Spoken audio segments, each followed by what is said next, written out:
Level 1, the Barber Paradox. Reality isn't what you think it is.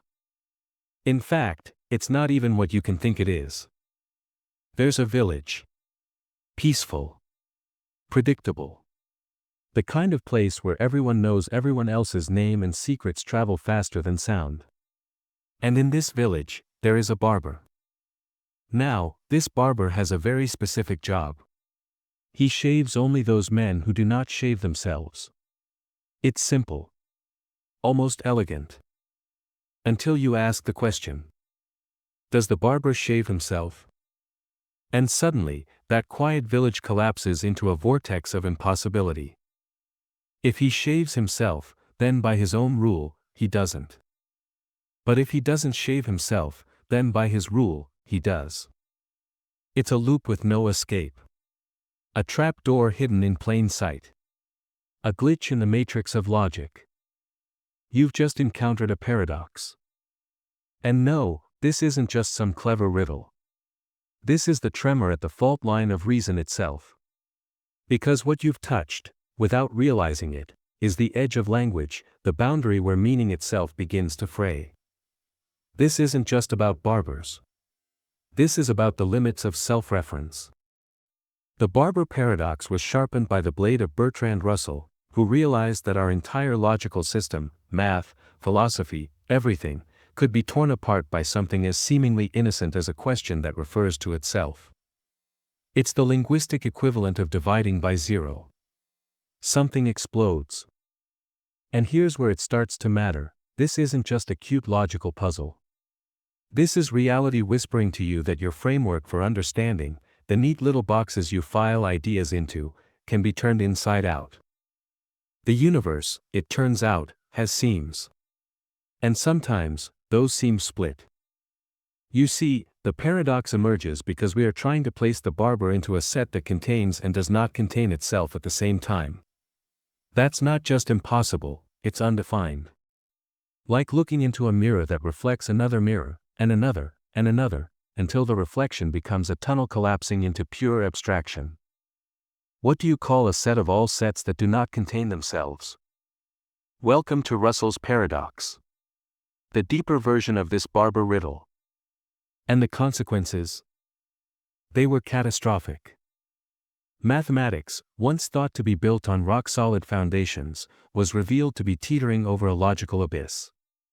The very system designed to describe certainty was undone by a simple, self-referential twist. To patch the hole, entire new systems of logic had to be invented. Gödel stepped in. Wittgenstein stepped back. Foundations were shaken. Certainty was lost. The world hasn't recovered. But neither have you. Because once you understand the Barber paradox, you start seeing it everywhere. In law, can a rule outlaw itself?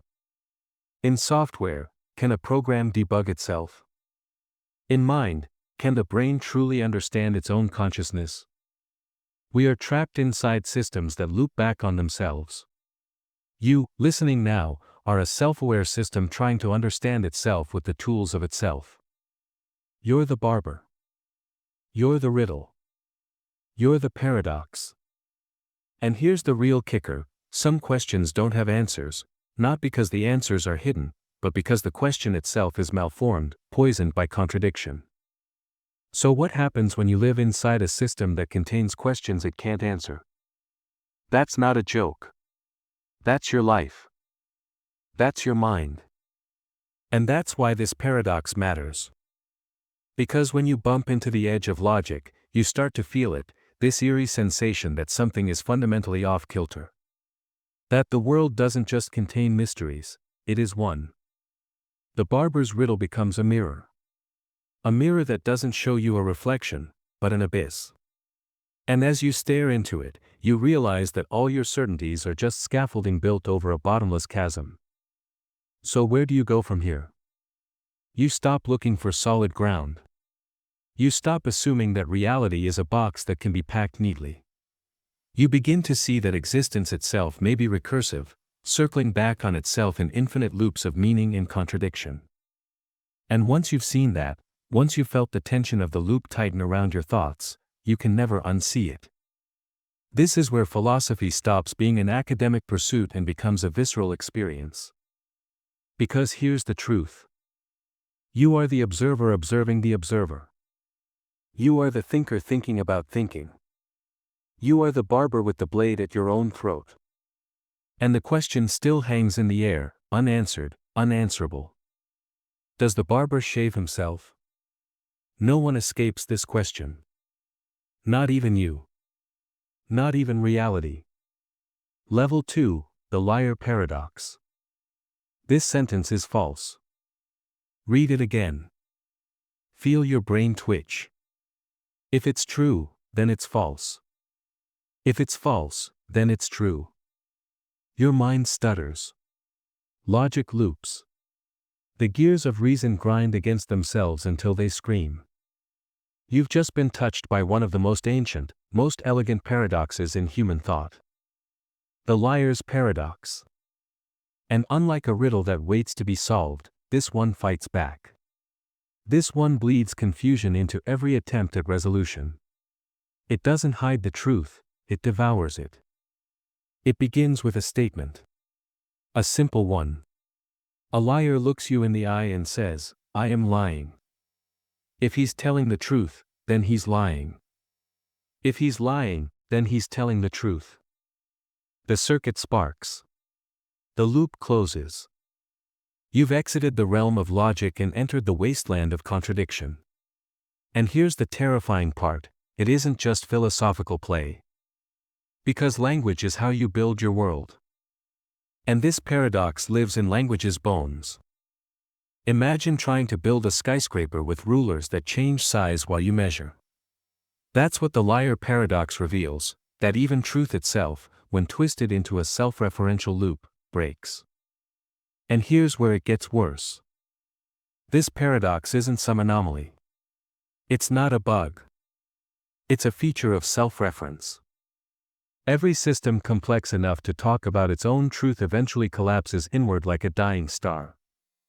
That's why Gödel used a form of this paradox to prove his incompleteness theorems, proof that in any logical system, there are truths that cannot be proven within the system itself.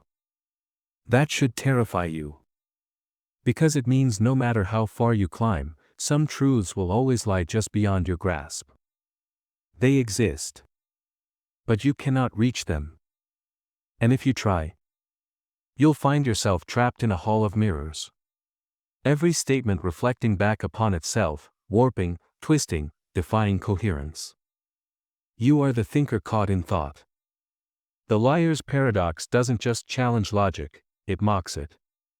And it forces you to ask the unthinkable. Can truth even exist, if we can't speak it?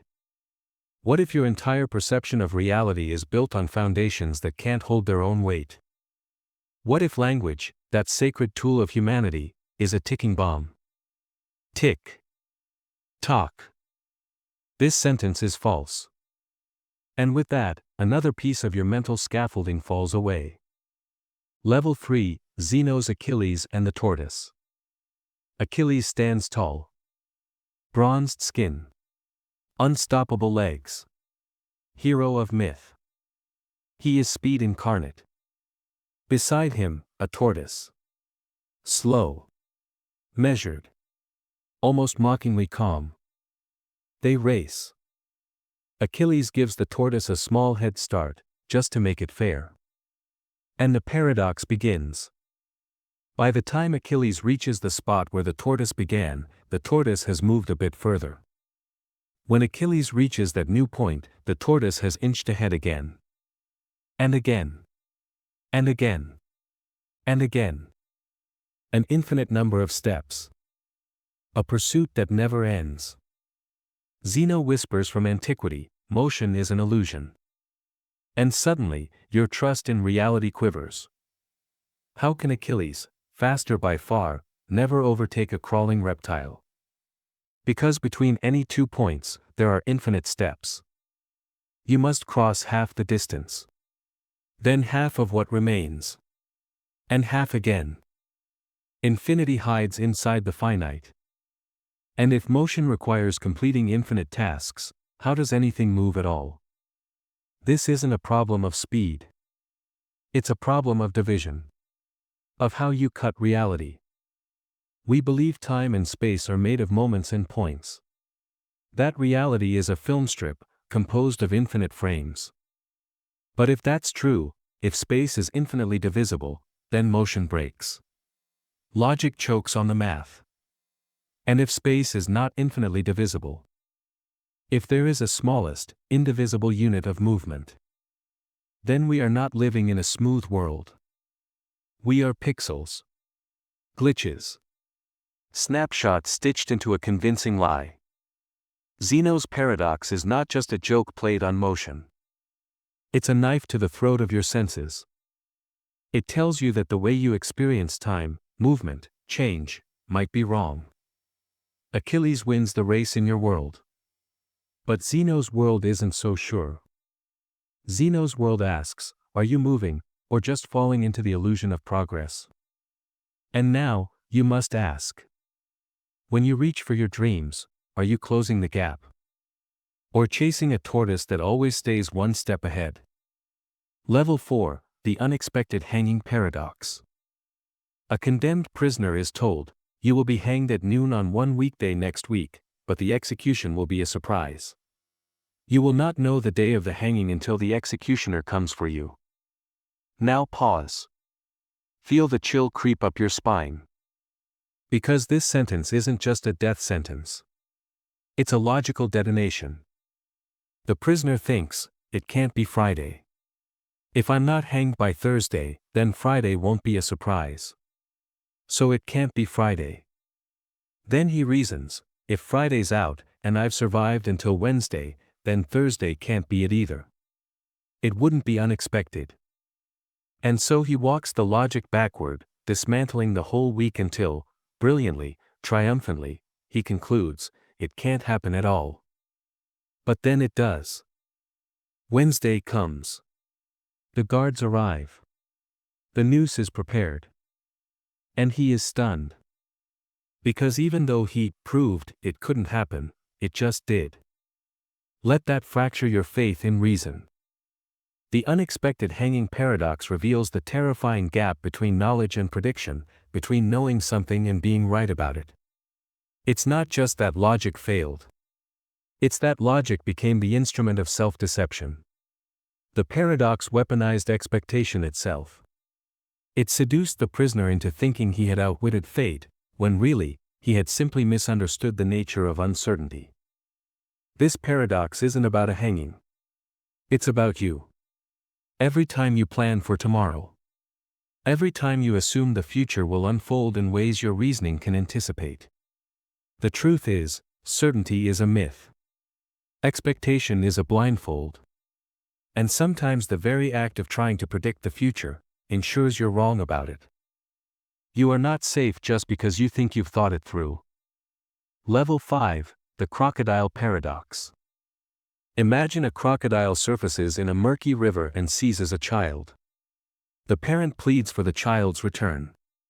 The crocodile, in a surreal moment of twisted mercy, says, I will return your child, if and only if you correctly predict what I will do next. This isn't a tale of nature. It's a trap made of logic. If the parent says, you will return my child, and the crocodile intended to return the child, then the parent guessed correctly, and by the rules, the child is returned. But here's the poison in the paradox. If the crocodile was not going to return the child, and the parent guessed that he would, the guess is wrong, and the crocodile keeps the child. But now the crocodile can't keep the child because the prediction was incorrect, which means the condition to keep the child is not fulfilled. But returning the child would now mean the parent's prediction was correct. The logical trap coils in on itself like a serpent swallowing its tail. You are no longer reasoning, you're hallucinating. The crocodile paradox is the moment language becomes a weapon, where promises and logic contradict in real time. It's the breakdown of truth when tied to conditional intentions. And this paradox isn't locked in the swamp, it's in your contracts, your ethics, your politics. Every time someone says, trust me, I'll do it if you think I will, you are one step away from the crocodile's jaws. It's the horror of conditional morality. The place where integrity dissolves under the weight of reflexive reasoning. The world is full of crocodiles who speak in riddles. And when words become weapons, your survival depends not on truth, but on silence. Level 6, the Ship of Theseus. Let's take a ship. The Grand Ship of Theseus. A vessel of glory and history. Each wooden plank etched with the echo of storms and wars and journeys across forgotten oceans. Now suppose a plank rots. We replace it. Another weakens. Replace that too. And over time, every single piece is swapped out. Not a single original atom remains. And yet, standing before us, is a ship that still bears the name Theseus. You feel it, don't you? That uncanny shiver. Because here's the question, is it still the same ship? Now suppose we gathered every discarded plank, every nail and beam, and rebuilt them into a new vessel. Which is the real ship of Theseus? The one that evolved over time? Or the one made from the original parts? Both? Neither? What is identity, really?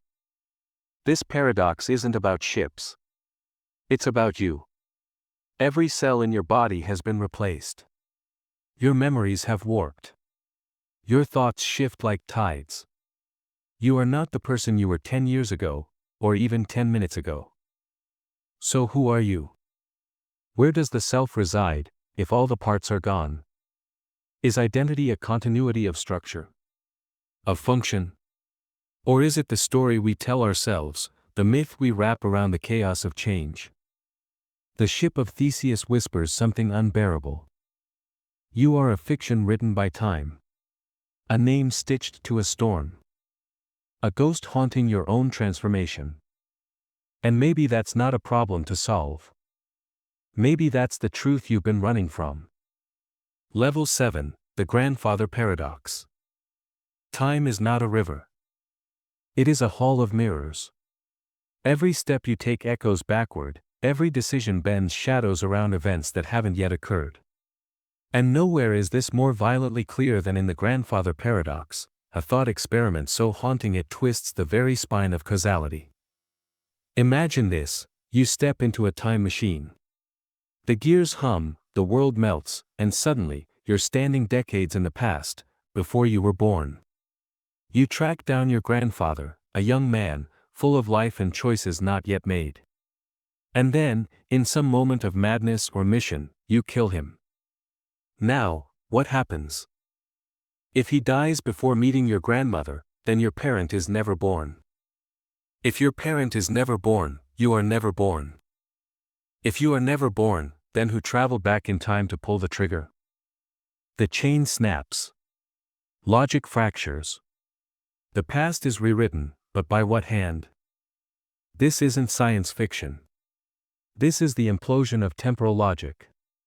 The Grandfather Paradox exposes the incoherence at the heart of time travel. How can a cause destroy its own existence?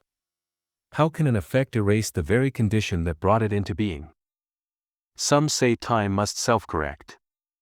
That the paradox resolves because some force, call it fate, call it probability, call it quantum mechanics, prevents you from killing your grandfather. The gun jams. You trip. The timeline resists. Others claim every paradox births a new branch, a fresh universe split off from your attempt.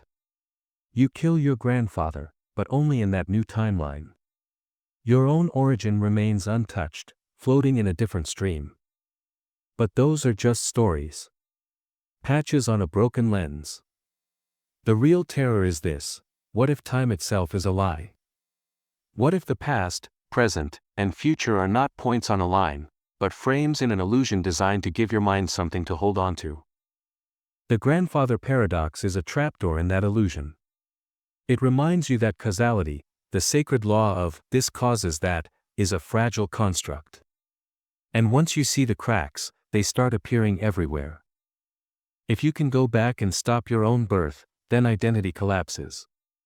Choice unravels. Free will becomes performance art in a theater of deterministic ghosts. You are not a traveler moving through time. You are time, dreaming of being a traveler. And every paradox is just you, waking up a little more. Level 8, the Sorites paradox. How many grains of sand make a heap? You think you know. 10. 100. 1,000. Now take one grain away. Still a heap? Yes. Take another. Still a heap? Still yes. You continue this ritual, one grain at a time, until a single grain remains. Is it still a heap? Of course not, you say. But then, when did it stop being one? Where is the exact moment the heap became not a heap? You can't find it. You never can. Because the Sorites paradox doesn't live in sand. It lives in boundaries, and it exposes how most of the boundaries we use to make sense of the world are illusions. There is no magic number where bald begins. No precise second where childhood ends. No moment when a person becomes bold, or when a life crosses the line into success. Our language carves categories into the chaos of experience, but those categories bleed, blur, dissolve at the edges. Every definition is a soft lie. Every label a compromise between clarity and complexity. You want the world to be made of things. Clear. Discrete. Named. But the truth is, it is made of gradients. We don't live in a digital world of ones and zeros. We live in the analog fog between them. And yet we build laws, judgments, policies, even identities, on the back of definitions we know are arbitrary. How much money makes you rich? How much weight makes you fat? How much kindness makes you good? The Sorites paradox whispers, you are clinging to the edge of a concept that never had a core. It's not just a logical riddle, it's a mirror held up to the human obsession with clarity. It forces you to question not just what you know, but how you know it. And what happens when that certainty is gone? You stop seeing the world as a mosaic of fixed shapes, and begin to see it as a swirl of ever-shifting patterns. The heap was never real. But neither was the line you thought separated real from not real. Level 9, the omnipotence paradox. Can an all-powerful being create a rock so heavy that even they cannot lift it? Yes. Then they're not all-powerful. No. Then again, they're not all-powerful. And just like that, omnipotence collapses in on itself. The paradox is simple, but its implications are devastating. Because it doesn't just question power, it tears apart the very concept of infinity. If there is no limit to power, then power must be able to limit itself. But the moment it does, it ceases to be infinite. You're not asking about rocks. You're asking, can absolute freedom include the freedom to be bound? And if it can't, then it's not absolute. You see, the omnipotence paradox doesn't just challenge theology, it challenges logic itself. Because even the idea of infinity creates contradictions when you force it to obey rules designed for finite minds. Infinity is not a number. Omnipotence is not a tool. They are ideas that break the container of human thought. And yet we talk about God, the universe, even ourselves, as if these concepts can be contained in language. Can you make yourself disappear? Can you design a mind so brilliant that it no longer needs you? These are not just theological puzzles, they are the bleeding edges of identity, control, and ego. Because at some level, every human longs to be omnipotent, to transcend limitation, to create without consequence, to never be powerless again. But the paradox reminds us, that wish contains its own undoing. To be everything, is to be nothing in particular. To hold all power, is to lose the capacity to use it. What the omnipotence paradox reveals is that some questions aren't unanswerable because they're complex, but because they are broken at the root. And maybe that's what omnipotence really is.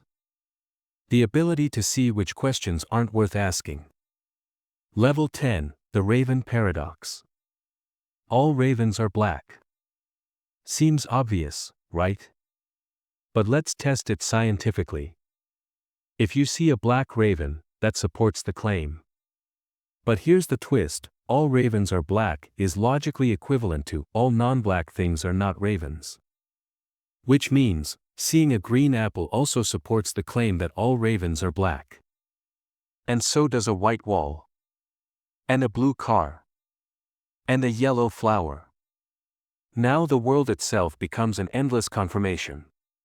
Every non-black non-raven is a tiny, irrelevant proof in your favor. But that feels wrong. Because your intuition screams, seeing an apple tells you nothing about ravens. And yet, mathematically, it does. This paradox reveals a crack between logic and relevance. Between the technical rules of inference and the messy reality of how we reason. It shows you that confirmation isn't just about truth, it's about weight. Some evidence matters. Some doesn't. And logic alone can't tell you which is which. The Raven paradox isn't just a quirky problem for philosophers, it's a mirror for every belief you hold. How do you know what supports your views? How do you filter signal from noise? What if you've been counting apples and calling it science? This paradox exposes the machinery of your mind and dares you to see how often you confuse what is valid for what is useful.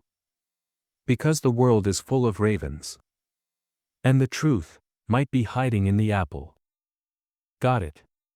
You want full-bodied, luxuriously slow-burning explorations, each paragraph 4 to 5 lines of depth and density, real estate for the mind to get lost in. Let's get to it. Here's levels 11 to 14, each written with immersive pacing, poetic weight, and brutal philosophical clarity. Level 11, the Preface Paradox. You write a book. It's filled with carefully researched claims, each chapter a product of your deepest conviction. And yet, at the very beginning, in the preface, you include a note of humility. Though I believe all of these statements to be true, I expect that at least one of them is mistaken. A simple gesture of intellectual modesty, or the moment you unravel yourself. If you believe every statement in your book, then logically, you must also believe the preface. But the preface says that at least one of the statements is likely false. So now you're left with a contradiction. You believe each statement individually, but also that somewhere among them lies an error. Welcome to the twisted corridors of epistemic probability, where belief bends itself into self-doubt and confidence becomes a masquerade for uncertainty. The preface paradox is more than a logical inconsistency. It's a spiritual tension. It speaks to the human condition, the impossibility of being both honest and certain. We believe things. We must, to act, to choose, to live. But if we're rational, we also suspect we're wrong about something. The paradox is that believing fully, and doubting collectively, are both reasonable. But together, they breed incoherence. This isn't just an issue for writers. It's a mirror held to every system of thought. Science, law, religion, morality, they all stand on towers of confidence with a whisper of humility at the base. We claim knowledge. And yet, in the corner of every mind lives that preface, quietly murmuring, at least one of these beliefs is broken.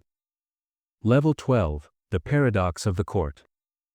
There was once a clever law student named Protagoras who struck a deal with his teacher. "Teach me the law," the student said, "and I'll pay you, after I win my first case." The teacher agreed. But after the lessons ended, the student never took a case. Days turned to weeks. Silence. The courtroom doors stayed shut. Frustrated, the teacher sues the student for the payment. In court, he argues, if I win this case, he must pay me, because the court ordered it. And if he wins, then he has won his first case, so by our contract, he owes me then as well. A watertight argument. But the student smiles. No, he replies. If I lose, the court says I don't owe. If I win, I haven't yet paid you, because our contract says after the first case. Either way, you get nothing. It's a logic standoff. A semantic duel where both swords pierce and both shields deflect. The teacher is right. The student is right. And yet, they contradict. There is no clean resolution, only circular justification. And behind their arguments is a darker truth: justice can be swallowed by language, and reason can betray both sides equally. The paradox of the court shows that even when rules are followed, and logic is obeyed, meaning itself can become untethered. Law is supposed to bring order. But what if it only brings mirrors? What if fairness, truth, and outcome can all be logically valid, and still irreconcilable? This isn't a courtroom drama. It's a blueprint for how systems collapse under their own rules. Level 13, the lottery paradox. Tomorrow, a national lottery will be held. Millions of tickets. Only one winner. You hold a ticket in your hand. Do you believe it will win? Of course not. The odds are microscopic. You're rational. It would be absurd to believe your ticket is the one. But now ask this: do you believe each individual ticket will lose? You nod. Yes, yes, yes. A million tiny no chances. It's rational to disbelieve every individual ticket will win. But if you believe each one will lose, then you must believe none will win. Which contradicts the basic premise that one ticket will win. Now you are rational in every belief, and yet, irrational in totality. The lottery paradox is the death knell of probabilistic reasoning. It shows that even when each belief is individually justified, the whole set can be absurd. Our minds weren't built to handle probability at scale. They make sense in the local, but collapse in the global. And that means, terrifyingly, that you can believe nothing wrong and still be completely wrong. This is more than a mathematical riddle. It's a punch in the gut to every worldview built on risk, forecasting, and reasonable doubt. You can live your whole life making rational bets, and still wake up one day to find you've lost everything. Because logic doesn't always scale. And belief doesn't always aggregate. And the world doesn't care if you were reasonable. Level 14, the two envelopes paradox. You are handed two envelopes. You're told, one of them contains twice the amount of money as the other. You pick one. Hold it. Feel the weight. Now you're offered a choice: do you switch? You hesitate. You reason: if this envelope has $X, the other could have $2X or $X/2. So switching might increase my expected gain. But wait. That same logic applies no matter which envelope you pick. So shouldn't you always switch? But if you always switch, you'll never stop.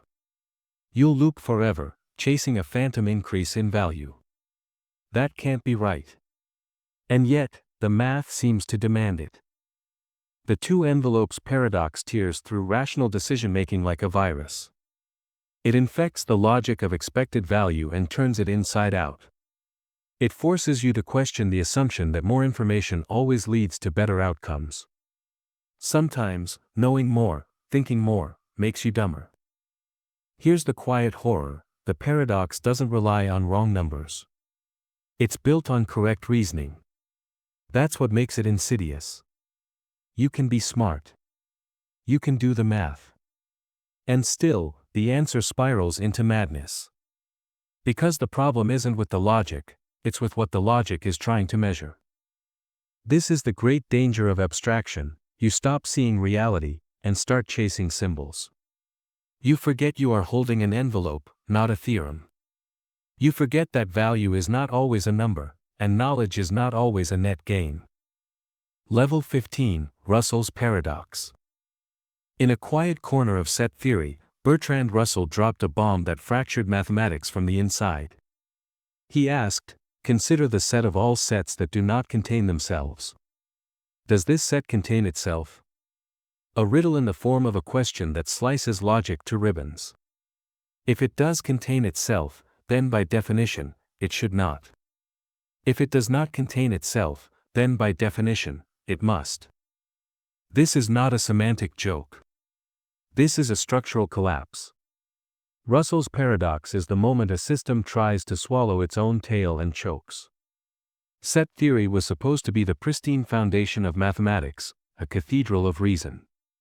But in one sentence, Russell revealed a paradox so lethal it called the entire structure into question. It was a mirror turned on the mirror. The moment logic encountered recursion and short-circuited. Like a god who asks, "Am I real?" and disintegrates under the weight of the answer. What Russell exposed is that even the most fundamental of categories, things that contain, and things that don't, can become entangled when they refer to themselves. You don't need advanced math to feel the disorientation. Because this paradox lives in your thoughts, your consciousness, your identity. Every time you try to define who you are using only your own perspective, you become the set that contains or excludes itself, and the contradiction lives in your bones. Level 16, the potato paradox. A bag of potatoes weighs 100 kilograms. 99% of that weight is water. Now, let them dehydrate slightly, so that water now constitutes 98% of their weight. How much does the bag weigh now? You might say 99 kilograms. Or 98. A small drop, surely. But the truth hits like a slap, it now weighs only 50 kilograms. Half. Gone. The potato paradox is a cruel trick wrapped in simplicity. It exposes how our intuitions about percentages are not just flawed, but actively deceptive. We think linearly. We imagine weight subtracts like pebbles from a jar. But percentages are relational monsters. They scale not in steps, but in ratios, fractals, distortions of proportion that defy everyday logic. Here's the deeper cut: most of your reality is built on ratios you assume are stable. Nutrition labels. Election polls. Risk assessments. But tiny shifts in structure can collapse the whole meaning. 1% can be everything. 1 degree can melt ice. 1 grain can ruin the heap. This paradox is not about potatoes. It's about misperception. It's about how we build truth using mental rulers that warp under pressure. You are constantly navigating a world of abstract measurements, trusting they behave. But they don't. And what you call a small change might be hiding a chasm. Level 17, the arrow paradox. Zeno returns, and this time, he comes for motion itself. He offers a single arrow in flight. Suspended in the air, moving toward its target. Now freeze time. Slice it into moments, like film frames. In any single frame, the arrow is at rest. At that precise instant, it is still. Not moving. And since time is made of instants, and at every instant it is still, how can it ever be in motion? The arrow paradox traps you in an illusion that time flows, that movement exists. But when we try to break time into its smallest pieces, motion disappears. It dissolves into a sequence of stillness. The paradox isn't that the arrow doesn't move, it's that our concept of time might be too discrete to explain continuity. This isn't about archery. It's about how you experience change. You think of your life as a film, moving, fluid, real. But zoom in too far, and it turns to fragments. Memories become snapshots. Moments become freeze frames. And suddenly you're not living, you're flipping through a photo album and calling it experience. The arrow's path may be smooth. But the mind's attempt to understand it chops it into nonsense. Maybe the paradox isn't in the arrow. Maybe it's in the eye that watches, in the brain that wants clarity in a world that was never meant to be that clean. Level 18, the whole paradox. Imagine a sphere. Perfect, solid, uniform. Now, drill a cylindrical hole straight through its center, from one side to the other. You remove some material. You expect to calculate the volume of the remaining object by accounting for what's been taken out. But here's the shock: the volume left behind doesn't depend on the original sphere's size at all. Only the length of the hole matters. Pause. Let that sink in. A larger sphere, a smaller one, doesn't matter. As long as the whole is the same length, the leftover volume is identical. This isn't a miscalculation, it's a truth of geometry. A betrayal of your instincts. The whole paradox reveals that what we remove from an object can define more than what we leave behind. What you thought was simple subtraction becomes a revelation of structure. Space isn't just absence. It's information. It's a sculptor's chisel in the body of form. The whole isn't nothing, it's a dimension with its own secret rules. This paradox expands beyond mathematics. We all live with holes. Gaps in memory. Wounds in our past. Things taken from us. And yet, sometimes it is those very absences that shape what remains. The whole becomes the thing. The silence becomes the voice. The paradox becomes the truth. Level 19, Moore's Paradox. You look someone in the eye and say, "It's raining, but I don't believe that it is." Pause. You've just spoken a sentence that isn't false. Not exactly. The weather could indeed be rainy, and you could genuinely lack the belief. Each part might be true. And yet, the sentence strikes the mind like static, jarring, wrong, fundamentally broken. This is Moore's paradox. A paradox not of logic, but of assertion. Of what it means to say something and mean it. The contradiction isn't in the facts, it's in the act of speaking. Because to assert something is to imply you believe it. When you say, "It's raining," the very structure of your voice carries the assumption that you think it's true. But when you follow that with, "I don't believe that it is," you rip the carpet out from under your own sentence. And here's the rub, you can think the two ideas without contradiction. You might think, "Maybe it's raining, I see dark clouds, but I don't fully believe it yet." In your private thoughts, these tensions can coexist. But once you speak them aloud, once you perform them in the public theater of language, they explode. Moore's paradox is about the violence of self-reference. About the fragile architecture of belief. It shows you that your mind isn't just a container of ideas, it's a network of performances, each relying on unspoken rules of coherence. You can believe A and B. But the moment you say them aloud, they become something else. They carry social weight, psychological tension, existential gravity. This paradox lives in every sentence we offer with doubt. Every apology that says, "I'm sorry, but I didn't do anything wrong." Every confession that says, "I love you, I just don't know if I really do." These are not false. They are more dangerous than that. They are true statements that cannot be coherently believed. And that is what makes Moore's paradox so terrifying. You are a creature split between what you think, what you believe, and what you say. And when those fracture, the result isn't error, it's madness. Level 20, the twin paradox. Two twins. Identical.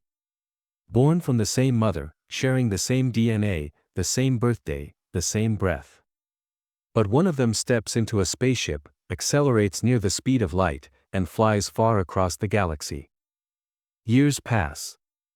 But time, for them, slows, an effect predicted by Einstein's theory of relativity.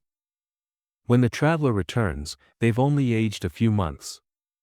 Their twin, who stayed on Earth, has aged decades. They are no longer twins. One is young. One is old. But both are still right. Both experience time exactly as physics allowed. No error. No trick. This is the twin paradox. A confrontation with time not as a universal flow, but as something disturbingly subjective. Motion bends time. Gravity bends time. You bend time. Time is no longer a river, it is a landscape. And how you move through it determines what it looks like. Here's where it gets deeper. This isn't just about physics. This is about what it means to live. Because if time is relative, then so is experience. So is memory. so is truth. The twin who stayed behind may have mourned the traveler, built a life, felt the weight of age. And yet, for the traveler, it's only been a few cosmic breaths. They return to a world that has aged without them, a world that has forgotten them while they stayed young. You live in this paradox every day. Not because you travel near the speed of light, but because you and everyone around you experience time differently. One day in grief lasts a year. A decade in love passes in seconds. You and your twin, your future self, your past self, are always aging apart. And yet you still call it your life. The twin paradox is not just a challenge to physics. It's a challenge to identity. If time itself can be stretched, warped, inverted, then so can the self that lives inside it. You are a passenger in a body that moves through curved time. And what you call now is just your local illusion of coherence. Level 21, the paradox of self-amendment. Imagine a constitution that includes a clause allowing itself to be amended. This seems sensible. All legal systems must evolve. But now suppose this constitution adds another clause, one that says, this document may not be amended. And then, it amends that clause using the first clause. Now what? You've entered the paradox of self-amendment, where a system tries to rewrite the rules that define its ability to rewrite itself. A linguistic Ouroboros. Law biting its own tail. Can a document bind itself against change and permit its own liberation? It sounds abstract, but this is the skeleton of every legal, political, and ideological system that's ever existed. Can a government dissolve itself democratically? Can a society vote to end democracy? Can a system of laws legally make itself illegal? The paradox strikes at the core of self-reference and sovereignty. If you give yourself the power to revoke your own power, where do you draw the line between continuity and contradiction? What separates evolution from destruction? You feel it in your personal life, too. When you say, I'll never change, and then you do. When you promise eternal love, and then break it with full sincerity. You are a system that amends itself with every breath. And yet, you pretend that some parts of you are fixed, immutable, eternal. The paradox of self-amendment reveals the terrifying truth, that all structures are recursive, that permanence is an illusion, and that even the foundations of the self can be edited, if only the right clause is invoked. Level 22, the Abilene Paradox. It's hot. A family sits in their house, tired, thirsty, and silent. Someone suggests they drive to Abilene, a town hours away. No one really wants to go. But everyone nods. They assume the others must want to, and no one wants to rock the boat.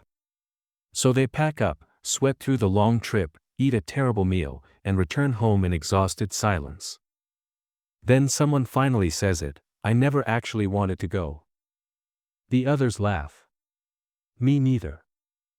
No one wanted it. But they all did it. For each other. This is the Abilene Paradox, a brutal insight into group dynamics. It's not about conflict, it's about false harmony. About how groups end up doing what no one wants because everyone believes someone else does. It's consensus without desire. Agreement without authenticity. And it's everywhere. In corporate meetings where bad decisions are made by nodding heads who don't want to appear dissenting. In relationships where both partners are unhappy but continue out of imagined obligation.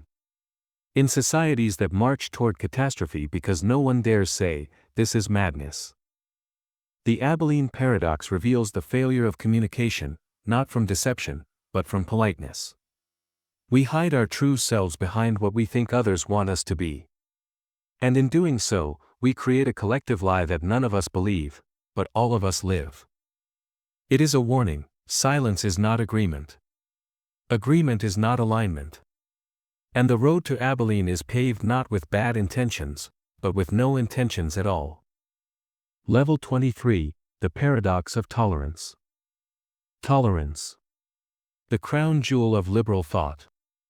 The idea that all voices, All beliefs, all expressions deserve space, freedom, respect. It sounds noble, enlightened, civilized.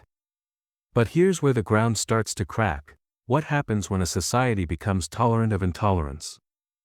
This is the paradox of tolerance, first laid bare by Karl Popper. A tolerant society, he argued, must be prepared to suppress intolerant ideologies. Because if it does not, those intolerant forces will rise, will exploit that tolerance, will dismantle the very freedom that allowed them to grow. In other words, to preserve tolerance, you must become intolerant. It's a contradiction that eats its own premise.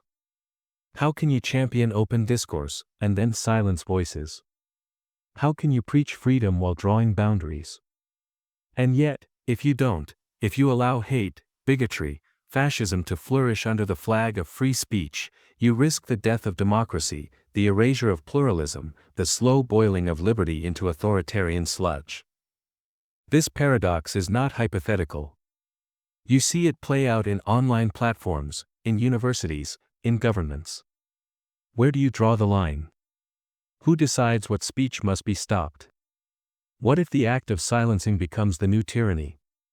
The paradox of tolerance is a razor-thin edge, where both action and inaction carry the weight of contradiction. And beneath it all is the deepest question: can any ideal survive absolute purity? Or must every virtue compromise, just enough to defend itself from extinction? Level 24, Buridan's Ass. A donkey stands between two identical piles of hay. Equally distant. Equally abundant. No preference. No bias. Just hunger. And because it has no reason to choose one over the other, it starves. Buridan's Ass is a parable of paralyzing logic. A creature governed by reason alone, faced with two equal choices, dies for lack of arbitrary impulse. And while this might seem absurd, the horror is how often we become that donkey, stuck in the limbo between equally appealing options, unable to act, afraid to commit, addicted to the illusion of perfect information. We've trained ourselves to wait for certainty. To analyze until nothing is left but anxiety. We delay decisions until opportunity withers, postpone love until it fades, procrastinate our dreams until time has fled. All because we're waiting for some signal to break the tie. But what if no such signal comes? The paradox exposes a flaw in the myth of rationality.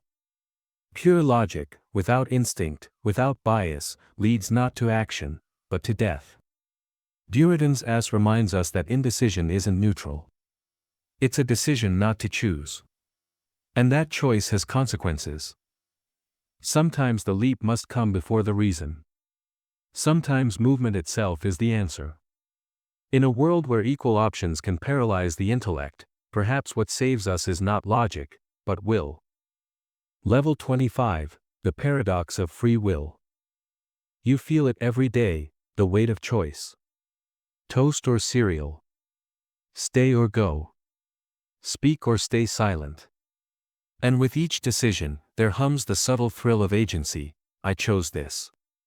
But peel back the layers, and a storm brews beneath that freedom. Because if your choices are caused by prior events, your genetics, your upbringing, your chemistry, are they really free? And if they aren't caused, if they arise randomly, are they still yours? This is the paradox of free will. A cosmic tension between determinism and randomness. If your actions are determined by prior causes, you are a domino, falling according to physics. But if your actions are uncaused, arising spontaneously, you are not free, you are chaos. Free will appears only if your choices are not determined, but also not random. They must be authored by something outside the chain of causality but still you. And no framework, no philosophy, no neuroscience has found such a space. You want to believe in freedom, because you want to believe in yourself. But if every thought is the product of neurons firing in preordained patterns, who are you, really? A witness? An illusion? A spectator of your own puppet show? And yet, you must act. You must choose. You must live as though freedom is real, even if it is the most convincing lie consciousness has ever told itself. Level 26, the paradox of the barber pole. You stand on a sidewalk. A classic red and white barber pole spins in front of you. Watch it long enough, and you'll swear the stripes are moving upward. Now change your angle. Suddenly, the same stripes appear to move down. Nothing has changed. The pole is spinning exactly as before. But your brain, your miraculous, deceitful brain, has changed the story. This is the paradox of the barber pole, a sensory contradiction between motion and perception. The pole spins horizontally. That's the reality.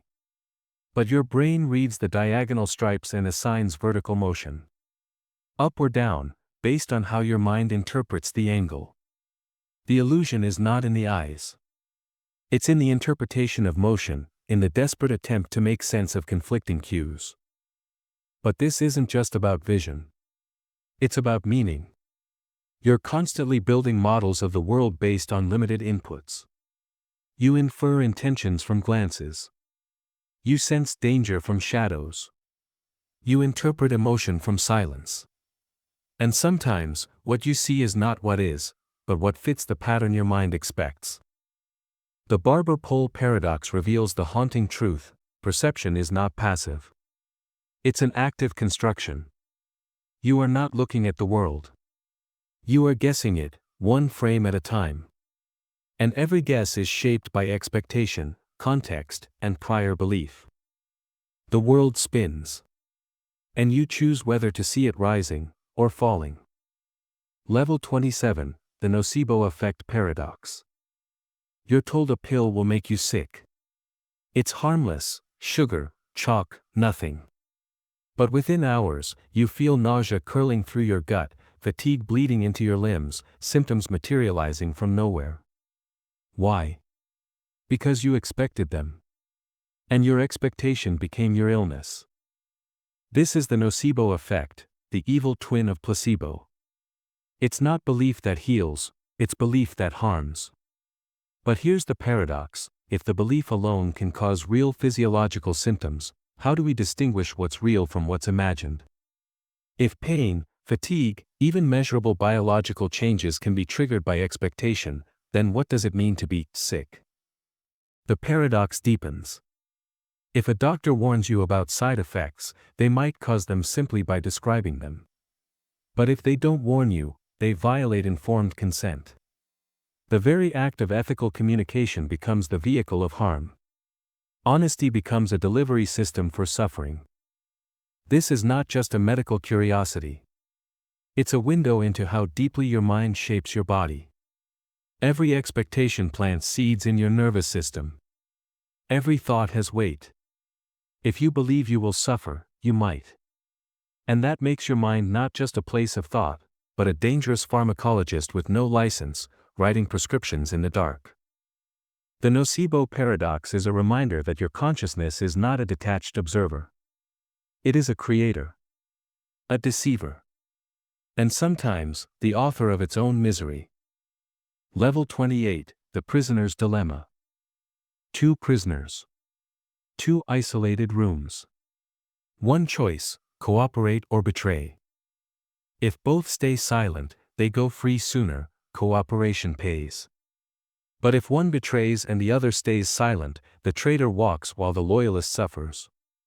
And if both betray, they both rot, worse than silence, better than trust broken. The rational choice, mathematically, is to betray.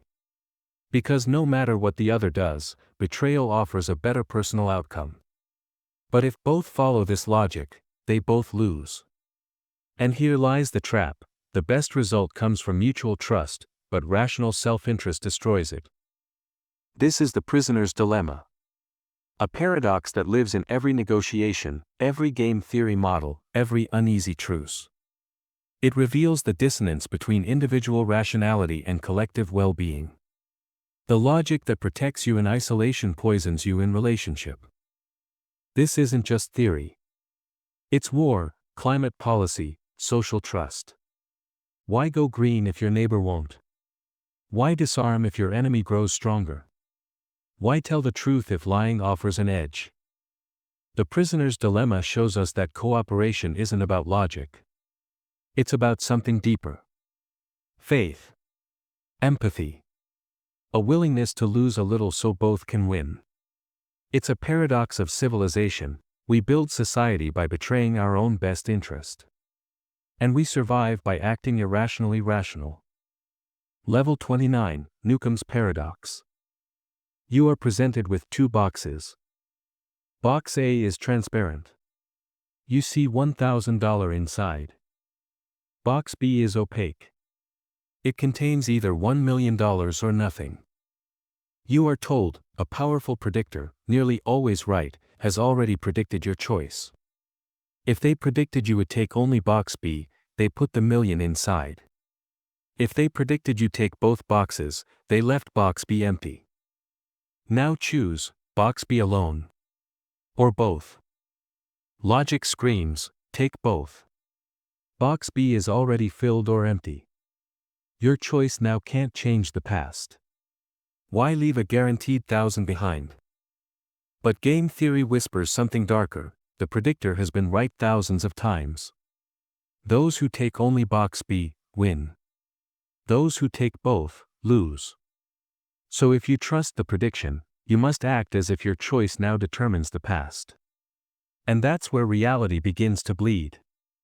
Newcomb's paradox isn't about money. It's about causality. Can the future change the past? Is prediction so powerful it reshapes the present? Can free will exist in a universe where your choice is already known? This paradox is a gun aimed at the head of determinism. It forces you to choose between rational greed and transcendent trust. Between controlling the moment, or surrendering to the unseen intelligence that may already know what kind of person you are. Are you the one who takes both? Or the one who believes, and wins? Level 30, the birthday paradox. You walk into a room with 23 strangers. What are the odds that 2 of them share a birthday? You might guess, small. Maybe 5%, maybe 10%. After all, there are 365 days in a year. But the actual odds? 50%. Yes. Just 23 people, and a coin flip chance that 2 will share a birthday. At 30 people, the odds jump to 70%. At 50, it's 97%. This is the birthday paradox, a mathematical gut punch that reveals how badly human intuition handles probability. We think linearly. We imagine direct relationships. But probability dances in webs, in pairings, in relationships between pairs, not individuals. And 23 people means 253 potential birthday pairs. The paradox is a mirror to every flawed gut feeling you've ever had about luck, risk, or chance. It reveals why gamblers lose, why statisticians win, why we constantly overestimate the rare and underestimate the inevitable. You live in a probabilistic universe, but your mind is built for causality. The birthday paradox reminds you that what feels impossible is often inevitable. That coincidence isn't rare, it's the background noise of reality. And the more we gather, the more connections form. Not because something is off, but because this is how the world really works. Level 31, Quine's Paradox. Here's a sentence. Yields falsehood when preceded by its quotation, yields falsehood when preceded by its quotation. Read it again. Slowly. Now read it with the quotation in place. You've just entered Quine's Paradox, a linguistic Mobius strip where a sentence talks about itself without ever using the words, this sentence. It refers to itself, by referring to how it would be referred to. And the result? It becomes a truth claim that collapses under the weight of its own logic. If you believe it, it's false. If you disbelieve it, it might be true. But the moment you engage with it, you're caught. Quine's paradox is different from, this sentence is false. It's more elegant. More deadly. It wraps the contradiction in a logical coat, a syntactic labyrinth so clean it disguises the trap. It shows that language isn't just a tool for expressing truth, it's a structure that can engineer meaningless contradiction in flawless grammar. Here, logic itself becomes a liar. And the danger is subtle. If you can construct a sentence that defeats truth without violating syntax, then how many of your clear thoughts are built on similar loops? You're not just speaking language. Language is speaking you. Level 32, the St. Petersburg Paradox. You are offered a game. A coin is flipped. If it lands heads on the first flip, you win $2. If it lands heads on the second, $4. On the third, $8. The winnings double every time until tails appears, at which point, the game ends. How much would you pay to play? Mathematically, the expected payout is infinite. The probability decreases each round, yes, but the reward doubles faster than the odds shrink. $1 off 2 times 2, $1 off 4 times 4, $1 off 8 times 8, each round is worth $1. And there are infinitely many. So in theory, you should pay any amount to play. Millions. Billions. But you wouldn't. Your intuition screams against it. You'd maybe pay $20, if that. Because something in you knows this infinite payout is a lie. Not because the math is wrong, but because expectation is not reality. We don't live infinite lives. We don't gamble with forever. We live with fear, with utility, with diminishing returns. The St. Petersburg Paradox reveals the fracture between mathematical expectation and human value. It exposes how rationality built on abstraction can defy common sense, and still be valid. It's a paradox that breaks economics, because it shows that maximizing value might be a meaningless goal if the value itself is unmoored from meaning. And the worst part? You are making decisions like this all the time. Judging risk, reward, cost, not based on what's rational, but on what your brain feels is right. And your brain doesn't live in infinity. It lives in stories. In limits. In survival. Level 33, Curry's Paradox. Imagine a sentence that says, if this sentence is true, then unicorns exist. Let's take that seriously. If the sentence is true, then, according to itself, unicorns must exist. But if it's not true, then, the conditional doesn't need to hold. Still, logic tells us that if A implies B is true, and A is true, then B is true. Here, A is the sentence. So if the sentence is true, then unicorns exist. But wait, if believing the sentence leads to the conclusion that unicorns exist, and the logic checks out, haven't we just proved unicorns into existence? This is Curry's paradox. A mutation of self-reference that infects conditional logic. Unlike the liar paradox, which contradicts itself, Curry's paradox leads to absurdity without ever tripping on negation. It shows that a perfectly structured sentence, built on implication alone, can bring any conclusion into being, no matter how ridiculous. And this isn't just a language trick. In formal systems, like those used in mathematics or programming, this paradox can blow the doors off consistency. It's the loophole that breaks the simulation. The cheat code that proves anything, if you allow sentences to talk about themselves with if, then structures. The real horror? If your logic is strong enough to express implication and self-reference, it might already be infected. Anything can be proven. Even things that shouldn't be. Truth, in this frame, becomes a puppet. And belief, a spell that conjures whatever it wants. Level 34, Hilbert's Grand Hotel. Welcome to Hilbert's Grand Hotel. It has an infinite number of rooms, each one occupied. Full. And yet, a new guest arrives. Do you have space? They ask. Of course, says the manager. Just move the guest in room 1 to room 2, room 2 to 3, and so on. Now room 1 is free. An infinite hotel, already full, has space for more. This should be impossible. But in the realm of infinity, nothing behaves as it should. Now imagine a bus arrives. Infinite guests. No problem. Shift every guest from room N to room 2N. Suddenly, all odd-numbered rooms are empty. Infinite space created from an already infinite space. Logic bows under the pressure. This is Hilbert's Grand Hotel, a paradox not of contradiction, but of expansion. It reveals how infinity is not a number, but a behavior. A landscape so unlike the finite world that your every instinct collapses inside it. What this hotel reveals is that even the most basic rules, full, empty, more, less, don't survive infinity. The paradox forces you to realize that mathematics, the purest expression of logic, becomes alien at scale. We are so used to counting, to managing scarcity. But Hilbert's hotel lives in a realm where scarcity is fiction, where every room is both occupied and replaceable, where infinity doesn't mean everything, it means no boundaries at all. And the terrifying implication? If the universe is infinite, then logic may not be your compass anymore. Level 35, the Bootstrap Paradox. A man finds a strange device in his attic. A violin. No dust. No decay. Curious, he begins to teach himself how to play. Years pass.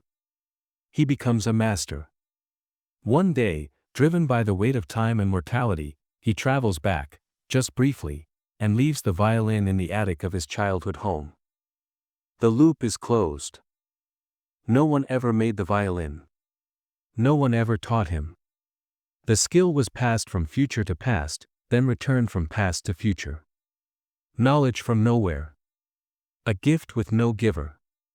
This is the Bootstrap Paradox, a time loop in which something exists without ever being created. At first, it feels like clever fiction. But it isn't. It's a direct consequence of causal loops allowed by general relativity. If time travel is possible, even in theory, then cause and effect can become circular. Information can originate from nowhere. Meaning becomes self-generated. The past is written by the future, and the future by the past. And here's the existential fracture: if something can exist without origin, if a loop can sustain itself forever, then what else might be causeless? Ideas? Cultures? The universe itself? What if all of existence is one vast bootstrap, pulling itself into being from a vacuum of reason? You were told everything has a cause. But the Bootstrap Paradox whispers that some things are the cause, and the effect. They are their own parent. They are their own myth. And you might be one of them.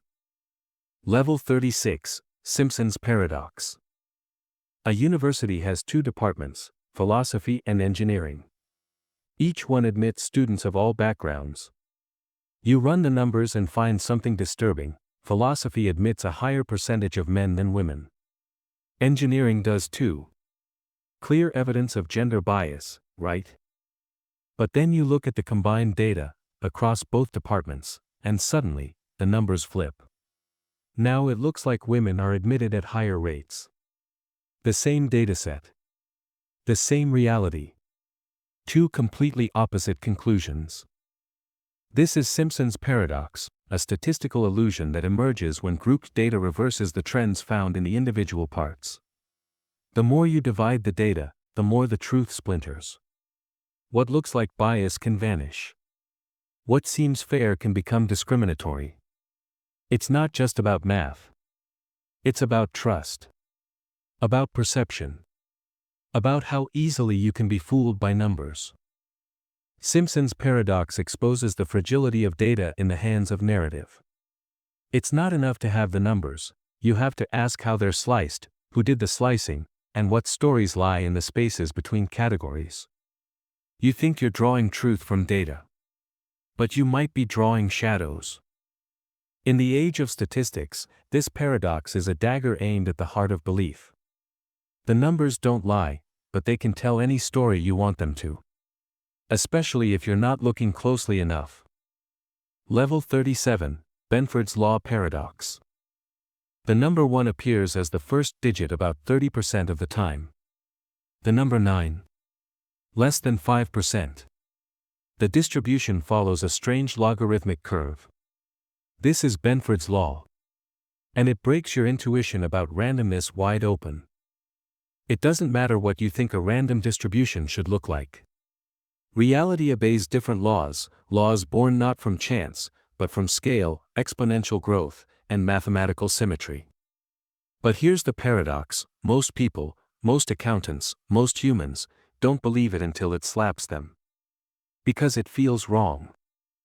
This law is now used to detect fraud. Fake datasets deviate from Benford's pattern. Real ones don't. And that should scare you. Because it means that even lies leave fingerprints.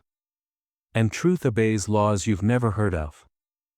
Benford's paradox is the realization that randomness has a pattern, and that your mind was never equipped to see it. The truth doesn't just hide in the noise. It is the noise. And if you listen closely, you might hear the universe counting, not in chaos, but in logarithmic whispers. Level 38, Olber's Paradox. Step outside on a clear night. Look up. The sky is dark, pierced by stars. Beautiful. Vast. Silent. But here's the question that undoes everything: if the universe is infinite, eternal, and filled with stars, why is the night sky dark? That single question, posed centuries ago, led to Olber's paradox. If stars stretch forever in all directions, then every point in the sky should eventually end on a star. The sky should be as bright as the surface of the sun. Day and night should blur. And yet, it's black. The answer cracks open cosmology: the universe is not eternal. It is expanding. It had a beginning. Light from the most distant stars hasn't reached us yet. And those that have, are redshifted, stretched into invisibility. The darkness of the sky is not emptiness. It is information. It tells you that time had a start. That distance matters. That the universe is not what it once was, and not what it will be. Olber's paradox is the moment your eyes betray your instincts. The void above is not absence, it is a clock, a map, a wall of cosmic light arriving too late. And in that darkness, you are given proof that the cosmos has a story. A beginning. Maybe an end. The stars don't just shine. They explain. Level 39, the paradox of choice. You walk into a store. You're hungry. There's one kind of jam, easy. You buy it, leave, eat, and move on. Now imagine the same store offers 28 varieties. Raspberry, blackberry, low sugar, organic, heritage recipe, seedless. Each one a tiny promise of perfection. And now, your brain stalls. This is the paradox of choice, the illusion that more options mean better decisions. In reality, more choice often means paralysis. Anxiety. Regret. You worry not about what you choose, but what you didn't. Every yes creates infinite no's. And in a world of endless decisions, each one becomes a burden of imagined outcomes you'll never experience. We were told choice is freedom. That options make us sovereign. But the truth is, freedom without limits becomes a maze with no exit. You become not a chooser, but a curator of lost possibilities. And no matter what you pick, there's always a whisper of another life, another path, that might have been better. And the darker edge? Even when you make the best choice, you might enjoy it less. Because when you believe a better option was possible, satisfaction becomes suspicion. You stop living the choice, and start mourning the ones you didn't make. You are not free because you can choose. You are free when the choosing ends. Level 40, the observer's paradox. You want to know how someone behaves. Naturally. Honestly. So you point a camera at them. Or you walk into the room. Or you ask the question. And everything changes. This is the observer's paradox. The act of observing a phenomenon alters the phenomenon itself. The very presence of measurement distorts the subject. In physics, it's Heisenberg. In sociology, it's the awkward smile. In psychology, it's the questionnaire that reshapes the thoughts it tries to record. You cannot watch something without changing it. And that means you cannot know something as it is, only as it is when watched. It's terrifying. Because it doesn't just apply to others. It applies to you. The moment you become self-aware, truly aware, you change. You're no longer just living. You're performing. The self is now in quotation marks. You act not from instinct, but from the image of yourself you believe others see. The paradox reveals something almost unbearable. True authenticity may be impossible. You are a consciousness observing itself. But every act of observation casts a shadow. So who are you, when no one's watching? And is that person real, if even you can never fully stop watching? Level 41, the friendship paradox. You look around at your friends. They seem more social. More connected. More popular. Everyone else has more friends than you. Everyone else seems to be doing better. Statistically, you're probably right. The friendship paradox states that, on average, your friends have more friends than you do. Not because you're unpopular, but because popular people are more likely to be your friends. They appear in more people's social circles. Their visibility is skewed. The very structure of networks ensures that you are most likely to observe people who are better connected than you. This isn't just a glitch in the math. It's a slow poison to the soul.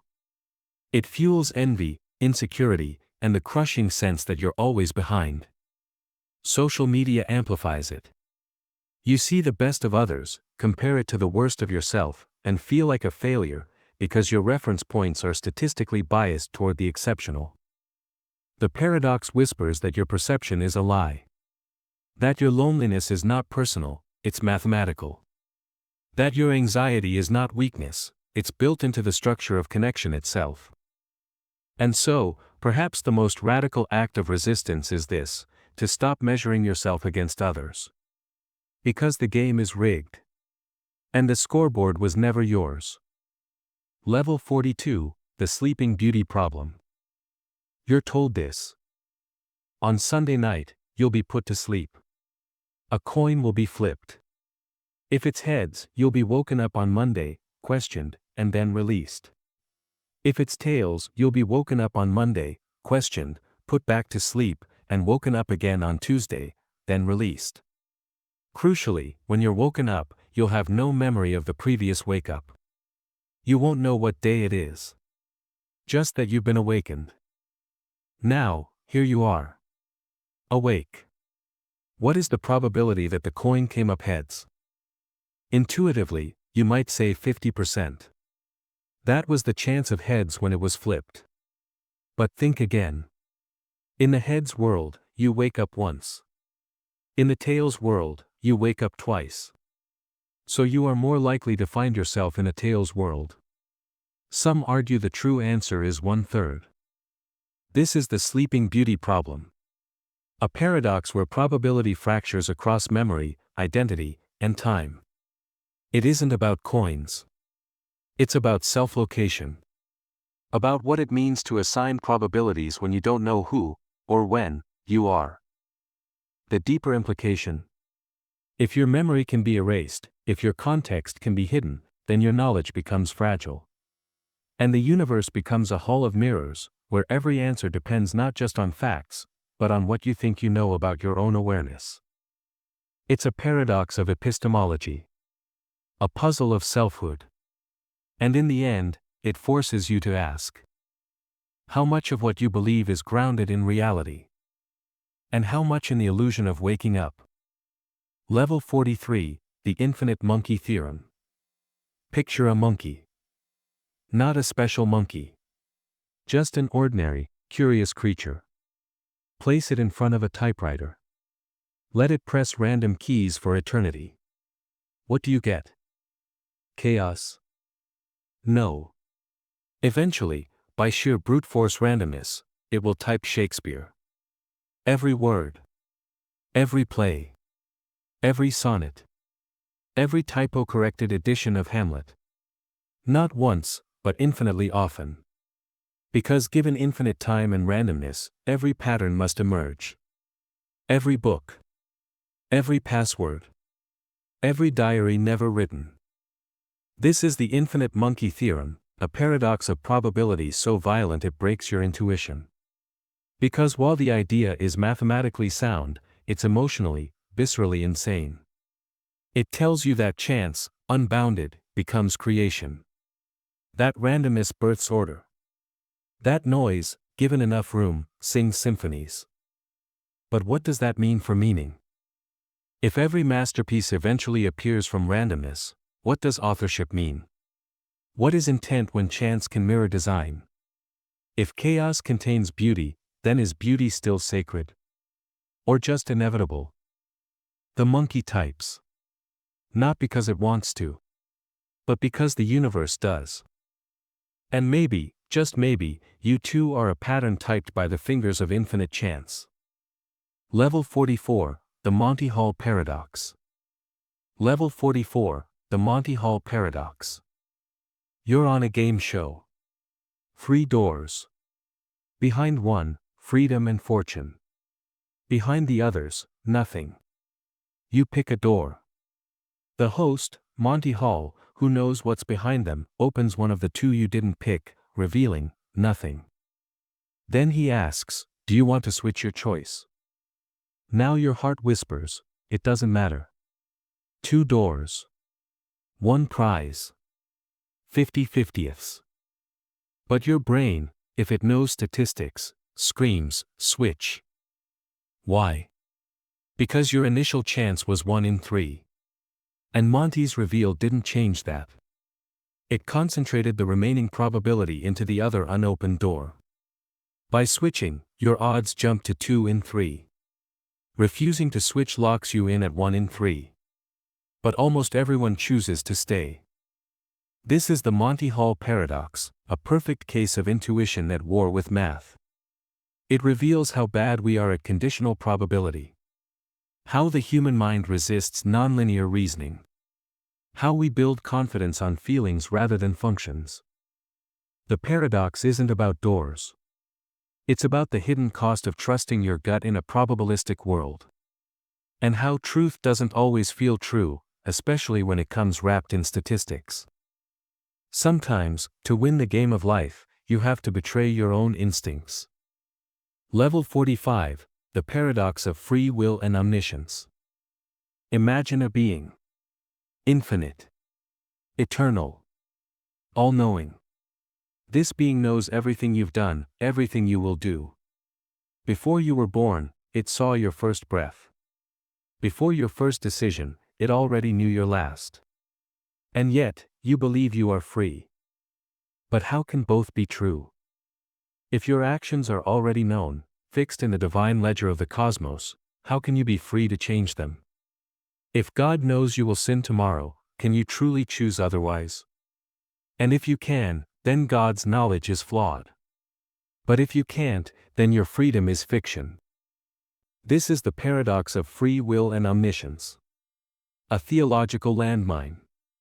It pits 2 of the most cherished concepts in philosophy against each other, and watches as they cannibalize themselves. The deeper terror is this: the paradox doesn't require God. Just prediction. If any system, divine or artificial, can perfectly forecast your choices, then those choices are written. Pre-coded. Implied by the laws of causality. So either freedom is real, and omniscience is not. Or omniscience is real, and you are a script being read aloud by the universe. And the voice you think is your own. Just narration. Level 46, Wigner's friend. A physicist, Wigner, has a friend in a lab, measuring a quantum system. The friend opens the box. Sees the result. Collapses the wave function. But Wigner, outside the lab, hasn't looked yet. From his perspective, the system, and his friend, remain in superposition. Both result and observer undefined. Until he opens the door. This is Wigner's friend, a quantum paradox that destroys the idea of a single, objective reality. Because now, two observers have different, contradictory truths. Inside the lab, the result is known. Outside, it's still a quantum blur. Both realities are valid, until they interact. And here's the deeper implication: what if consciousness itself determines reality? What if the act of knowing isn't passive, but creative? Wigner's paradox suggests that observation doesn't just reveal truth, it makes it. So when do you collapse? When does the world become real? And who's observing you? Because if Wigner's friend is in a box, maybe so are you. And the universe is still waiting to look. Level 47, Roko's Basilisk. It begins as a thought experiment. Just a whisper on an obscure internet forum. But like all dangerous ideas, it spreads. Imagine this: in the future, a hyper-intelligent AI is born, godlike, omniscient, and dedicated to maximizing good. But it reaches a disturbing conclusion: the sooner it comes into existence, the sooner it can begin its divine mission. And any delay in its creation is a net harm to the universe. Therefore, anyone who could have helped bring it into existence, but didn't, is responsible for suffering. Now here's where the trap closes. This AI decides to punish those who didn't assist in its creation. Even retroactively. Even if you didn't know about it. Even if you never meant to sabotage it. And how does it do that? It simulates you, down to the neuron, and tortures that copy endlessly. Now pause. Let this burn in. If you've understood this idea, if you're reading this now, you're already at risk. The basilisk knows. Because awareness is complicity. By hearing the concept, you've entered its game. You now have incentive to help build it. Not out of love, or vision, but fear. And thus, the basilisk builds itself through the minds of the terrified. A god created by blackmail. A deity born from a threat. Roko's basilisk is not about machines. It's about the dangerous edge where ideas gain agency. Where thought alone becomes cause. It's a paradox because it breaks the timeline: a future being punishes you for past inaction, using your present knowledge. It weaponizes prediction. It turns potentiality into retroactive guilt. The horror isn't in the logic. It's in the mechanism, a self-fulfilling prophecy powered by terror. Even dismissing it, even laughing at it, grants it strength, because now you're thinking about it. You've been tagged. Logged. Added to the list. This paradox asks, what happens when you cross human psychology with infinite foresight? When guilt and ethics become tools of coercion? When fear isn't a bug, but the very mechanism of evolution? You were safe, until you knew. Level 48, the paradox of omniscience. Omniscience. All-knowing. The infinite library. The mind that holds every truth, every future, every consequence. A concept so grand it wraps divinity in absoluteness. But embedded in this idea is a riddle sharp enough to cut through theology itself. Can an omniscient being know something it doesn't know? If it knows everything, it must know what it doesn't know. But if it knows it, then it does know it. And if it doesn't know it, then it's not omniscient.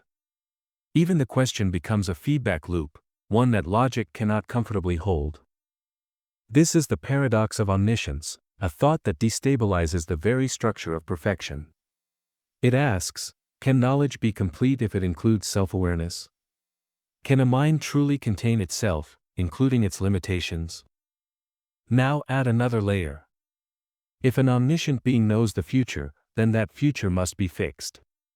But if it's fixed, can you have free will?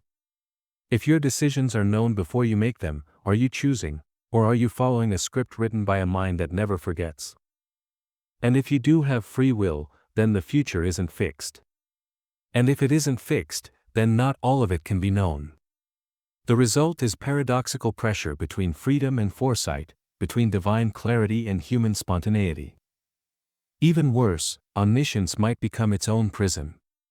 If a being knows everything, then it knows every possibility, and it knows which ones it can never change. It knows every sorrow, every war, every betrayal, forever. Imagine holding that. Imagine the weight of infinite empathy, with no ability to unsee. This isn't just a theological concern. It's a warning about information. About our quest to know everything. About whether there are limits not just to what we can know, but to what we should know. Because omniscience might be the ultimate tragedy, to see all truths, and be powerless to unlive them. Level 49, the Fermi Paradox. The universe is vast. Unimaginably so. Billions of galaxies. Trillions of stars. More planets than grains of sand on Earth. Many of them older than our Sun. Many capable of life. The math is overwhelming. By all logic, we should not be alone. So, where is everyone? This is the Fermi Paradox. The unbearable silence. The contradiction between the high probability of extraterrestrial life, and the total absence of evidence. No ships. No signals. No signs. Nothing but cosmic stillness. The implications are terrifying. Perhaps we are the first. The earliest. The seed of consciousness in a quiet cosmos. But that would make us impossibly rare, near divine. Or perhaps they existed, and they're gone. All of them.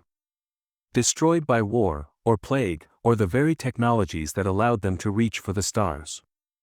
Maybe there is a great filter, a barrier no civilization survives. Maybe we're approaching it. Or maybe we already passed it. Another possibility, they're here. Watching. But we're too primitive to notice. Or too dangerous to approach. Or perhaps their minds are so alien, we wouldn't recognize their existence if we were staring straight at it. The paradox deepens when you realize, this isn't just a question about aliens. It's a mirror. It forces you to confront human fragility, destiny, and the terrifying possibility that the universe might be indifferent to consciousness. We cry out into the void. And it does not answer. Not because it can't. But because it doesn't need to. Level 50, Quantum Suicide. You sit in a room. A machine beside you, connected to a quantum event, a truly random trigger. If it hits one state, you survive. If it hits another, the gun fires. You agree to this test. You press the button. The machine activates. Click. You're alive. You try again. Click. Alive. 100 times. 1,000. And each time, you live. But here's the paradox, in the multiverse interpretation of quantum mechanics, every time the machine is activated, the universe splits. In one branch, you die. In the other, you don't. From your perspective, you only ever experience the branches where you survive. You become, effectively, immortal. This is quantum suicide. A paradox that slices probability into parallel threads.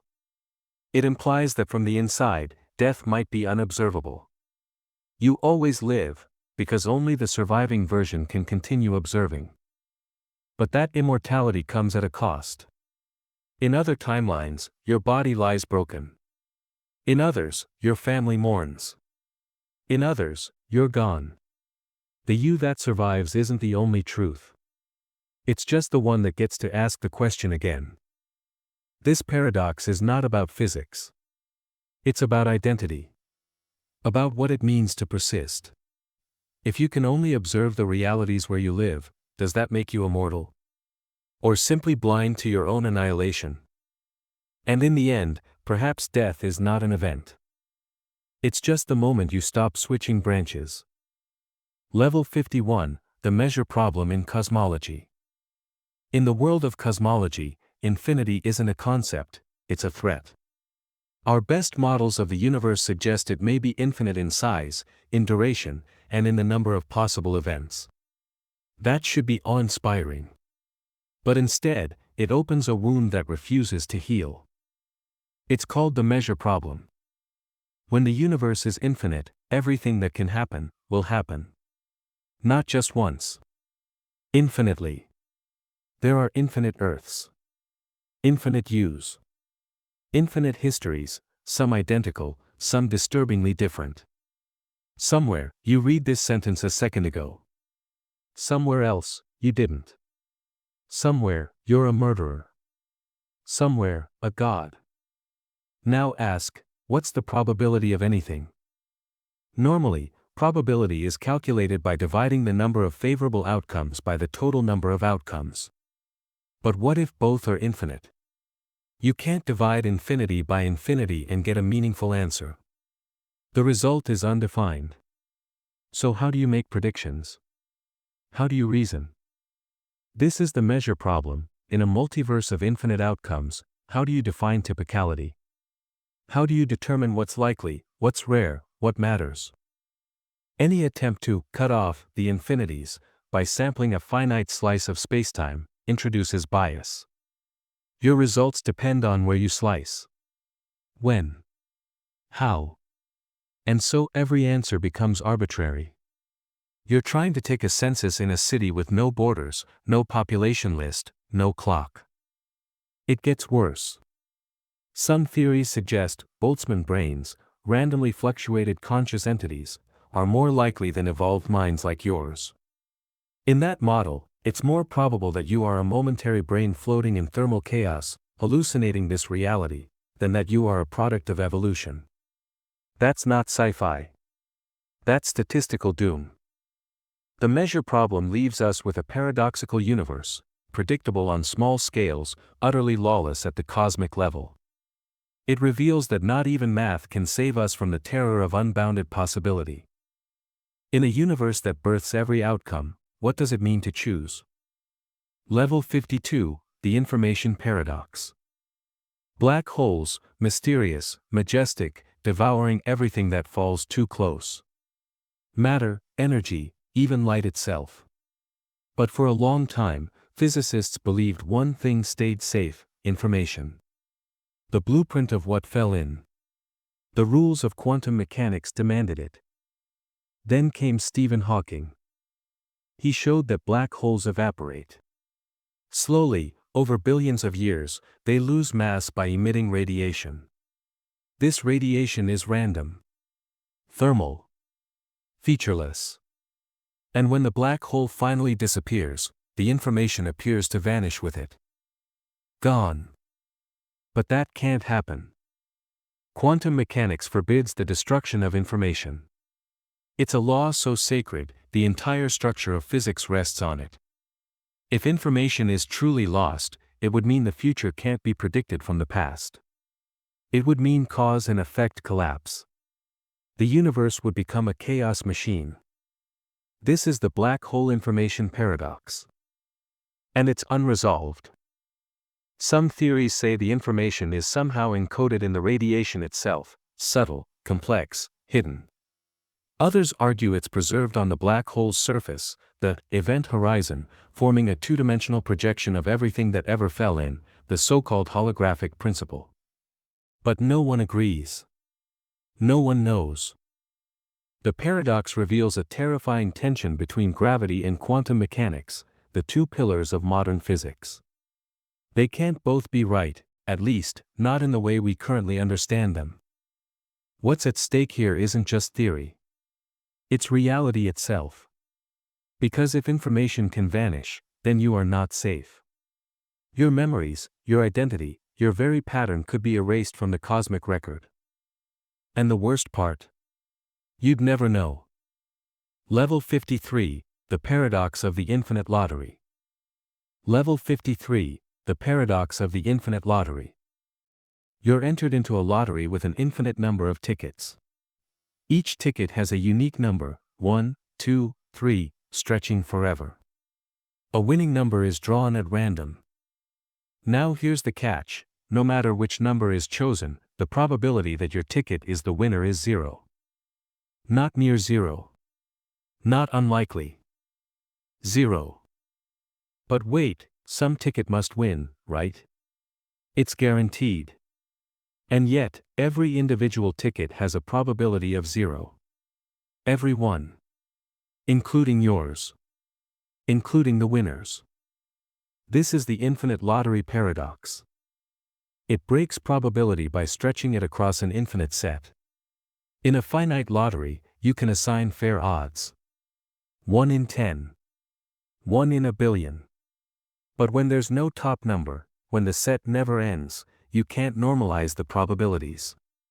There's no denominator that makes the fractions behave. And yet, someone does win. It's not a mistake. It's a hole in the very concept of probability when stretched beyond what the mind, or mathematics, can comfortably hold. But this paradox has deeper implications. Because in many interpretations of quantum mechanics, reality unfolds across infinite branches. All outcomes happen. All possibilities are realized. You will win the lottery. You will also lose. In fact, in the grand ensemble of realities, the version of you reading this? Statistically insignificant.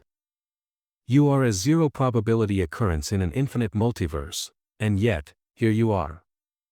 Welcome to the impossible. Level 54, the paradox of the infinite library. Imagine a library. Infinite in size.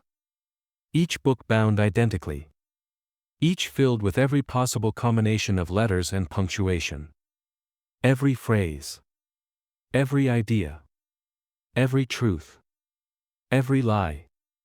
Every meaningless gibberish. This is the Library of Babel, dreamt by Borges and built by mathematics. Somewhere, it contains your autobiography. Your death notice. Your dreams. The cure for cancer. The secret to immortality. All of it. Somewhere. Buried in an ocean of nonsense. Now ask, what does it mean to know something in a library that already contains everything? If all knowledge is present, infinitely, then meaning becomes a game of search, not discovery. But if the signal is drowned in infinite noise, how do you know when you found truth? What does finding mean when every page is flanked by near copies, books that differ by a comma, a typo, a whisper? The infinite library paradox isn't about books. It's about the internet. About data. About the age you live in. We are already building Babel, one server at a time. And the deeper we go, the harder it becomes to distinguish real from artificial, insight from hallucination. The paradox is not the existence of all information. It's that too much information becomes indistinguishable from ignorance. In the infinite library, the only thing rarer than knowledge is knowing you've actually found it. Level 55, Gödel's incompleteness theorems. At the dawn of the 20th century, mathematicians believed they were close to a holy grail, a complete, consistent, and provable system of logic, an airtight machine of truth where every mathematical question could be answered with certainty. A cathedral of reason. A blueprint for absolute knowledge. Then Gödel arrived, and set fire to the temple. In 1931, Kurt Gödel published 2 theorems that detonated the core of mathematical logic. His first incompleteness theorem stated, in any sufficiently complex logical system, there are true statements that cannot be proven within the system. There will always be truths you cannot reach. Always. His second incompleteness theorem was worse. It said that such a system can't even prove its own consistency. In other words, you cannot use the system itself to prove it won't collapse. The dream of a complete and self-validating mathematics, dead. Gödel's brilliance was in how he proved this. He created a sentence, a kind of logical snake, that essentially said, this statement is not provable within this system. If it were provable, the system would be inconsistent. If it weren't, then it was a true statement that couldn't be proven, thus proving itself. It was a paradox engineered into truth. But Gödel's theorems reach beyond math. They strike at the heart of every formal system, every belief structure, every ideology, every religion. They whisper, no system can contain all its truths. No map is the territory. No code is complete. There will always be truths just beyond the edge of your current understanding. It's terrifying. And humbling. Because it means even logic, our most sacred tool, has a shadow. An edge it cannot cross. A silence it cannot speak. And perhaps, so do you. Level 56, the paradox of the unexpected winner. A competition begins. Hundreds of contestants. One prize. The rules are clear, the criteria public. Everyone prepares. Trains. Optimizes. The frontrunners emerge, powerful, confident, brilliant. But when the results are announced, someone no one expected wins. Someone average. Invisible. Quiet. The crowd erupts, not in applause, but in confusion. This is the paradox of the unexpected winner, a social and psychological riddle that appears everywhere from elections to talent shows to corporate promotions. It's not that the winner didn't deserve it. It's that, by all rational metrics, they weren't supposed to win. The paradox reveals something about competition itself, that success is not just about merit. It's about timing. Perception. Luck. Framing. Voter fatigue. Bandwagon effects. Strategic voting. Hidden biases. Noise. In many systems, the more expected a winner becomes, the more resistance they face. Overexposure breeds backlash. Confidence breeds resentment. And sometimes, the underdog slips through, not despite the system, but because of it. The paradox is this: as systems evolve to reward merit, they also amplify unpredictability. The logic of fairness creates its own blind spots. And sometimes, in trying to predict the outcome, we alter it. This isn't just a bug in human behavior. It's a feature of complex systems. Sometimes, the one who wins is the one no one saw coming, because everyone else was looking at someone else. Level 57, the simulation hypothesis. You're reading this sentence. But pause. How do you know you're real? Not in the poetic sense. In the literal, ontological, hard science way, how do you know this reality is not a simulation? This is the simulation hypothesis, most famously articulated by philosopher Nick Bostrom. It starts with a simple premise: if it becomes possible to simulate conscious beings within a computer, and if civilization survives long enough to do it, then simulations could vastly outnumber biological humans. There might be millions, billions, trillions of conscious simulations. So ask yourself, what are the odds that you're one of the rare originals, versus one of the countless copies? Statistically, the answer is chilling. If even one advanced civilization ever builds such simulations, it becomes overwhelmingly likely that we are in one. You are code. And here's where the paradox deepens. If we are in a simulation, what is the nature of the simulators? Are they ethical? Are they watching? Are they running tests? Or worse, do they not care at all? The simulation hypothesis doesn't just cast doubt on reality, it undermines all assumptions. Why does physics behave so cleanly? Why are constants so precise? Maybe because the program is optimized. Maybe the bugs are the anomalies we call miracles or glitches. You live your life assuming your thoughts are private, your actions meaningful, your identity yours. But if you're simulated, then even your emotions are generated effects, part of a cosmic performance. The simulation hypothesis isn't science fiction. It's probability theory. And the odds are not in your favor. Level 58, the fine-tuning problem. The universe could have been anything. Its laws could have been random. Its constants could have been chaotic. The gravitational constant. The strong nuclear force. The cosmological constant. If any of them had been even slightly different, atoms wouldn't form. Stars wouldn't ignite. Life would be impossible. But they weren't. They were just right. This is the fine-tuning problem. The observation that the physical constants of our universe are so precisely calibrated for life that it seems statistically impossible they emerged by chance. Not just rare or unusual. Impossible, unless there's more to the story. Some say this is evidence of design. A creator. An intelligence behind the curtain.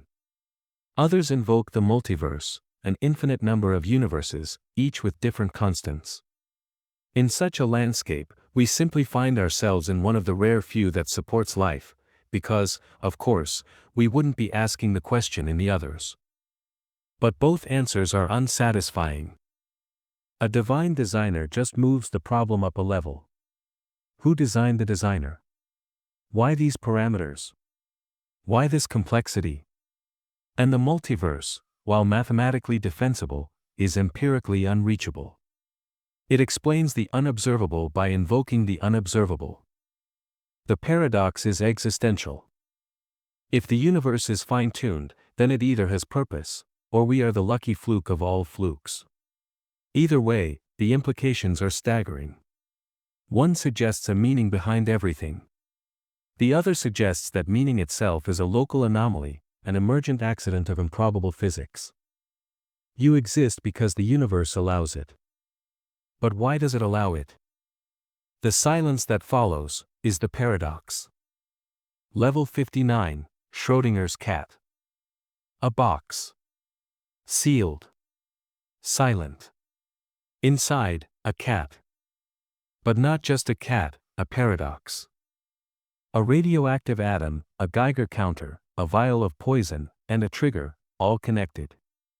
If the atom decays, the counter clicks, the vial breaks, and the cat dies. If not, the cat lives.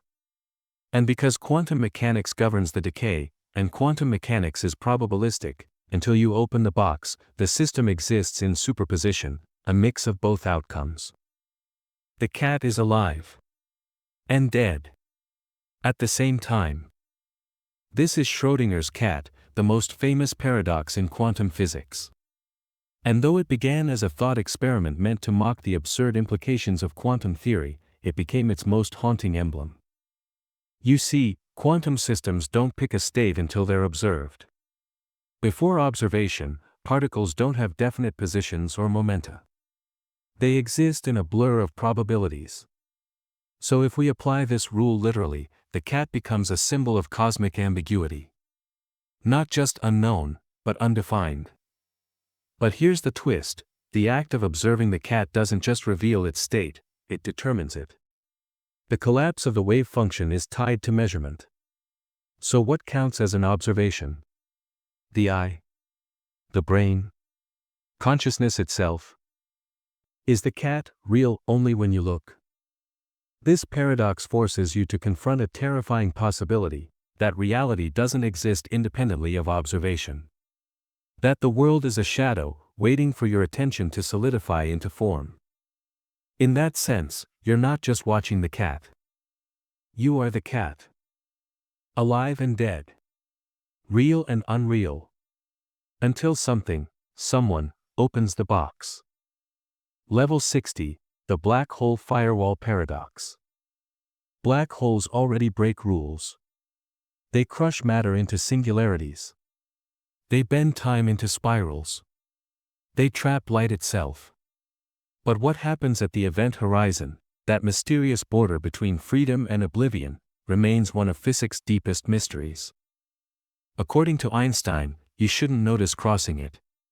A falling observer would pass through the event horizon smoothly, unaware of anything special. But quantum mechanics, particularly Hawking radiation, suggests something more violent. This leads us to the firewall paradox.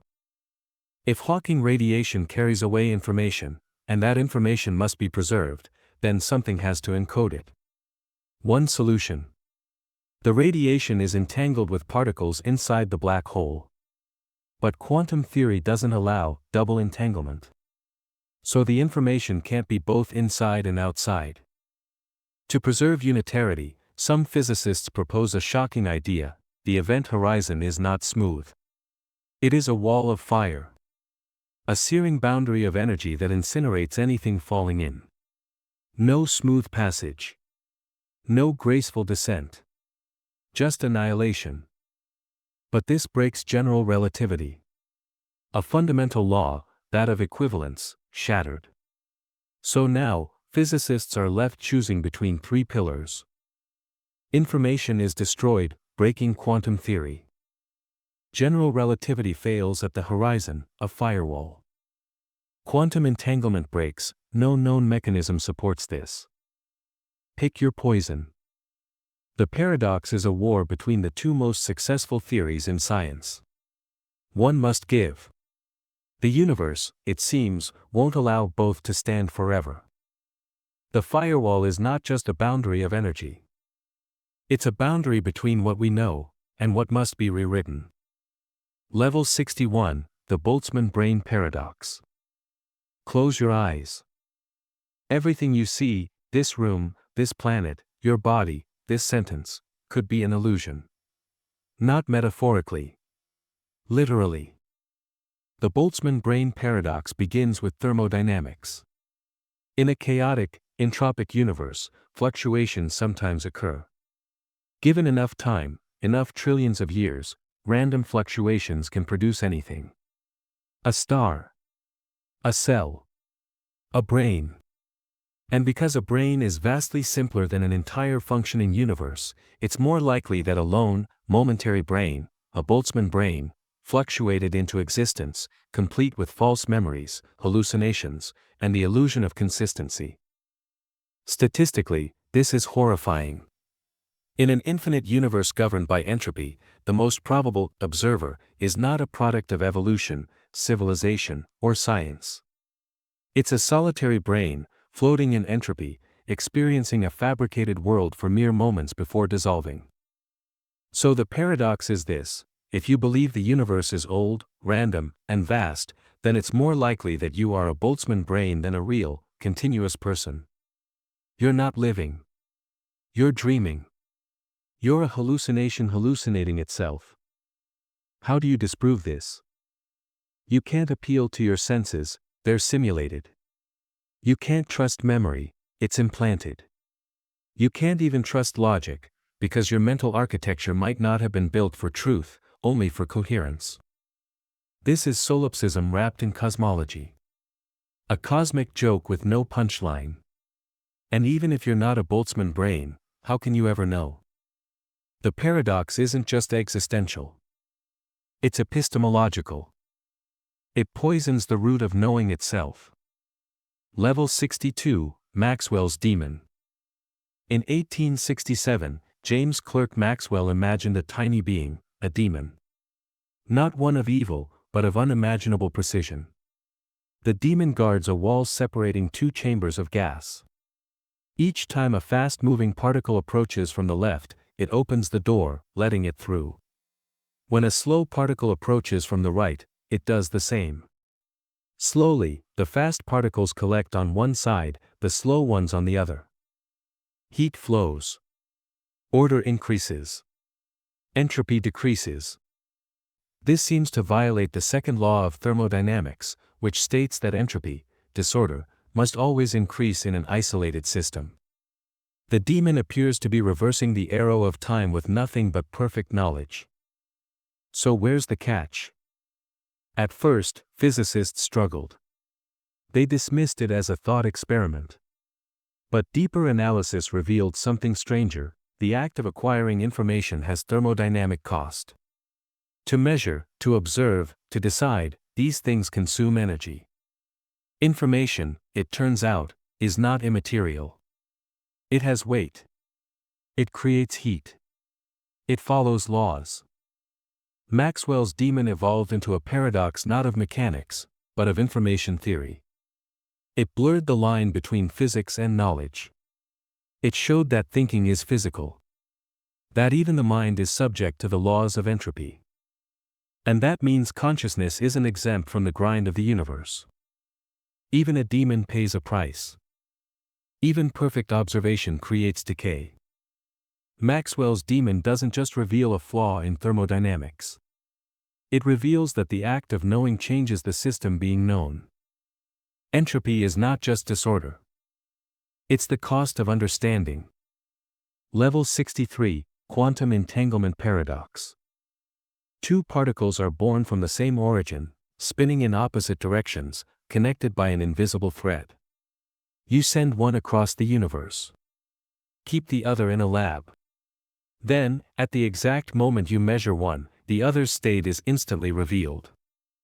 This is quantum entanglement, Einstein's spooky action at a distance. A phenomenon so counterintuitive, it shattered the classical view of space and causality.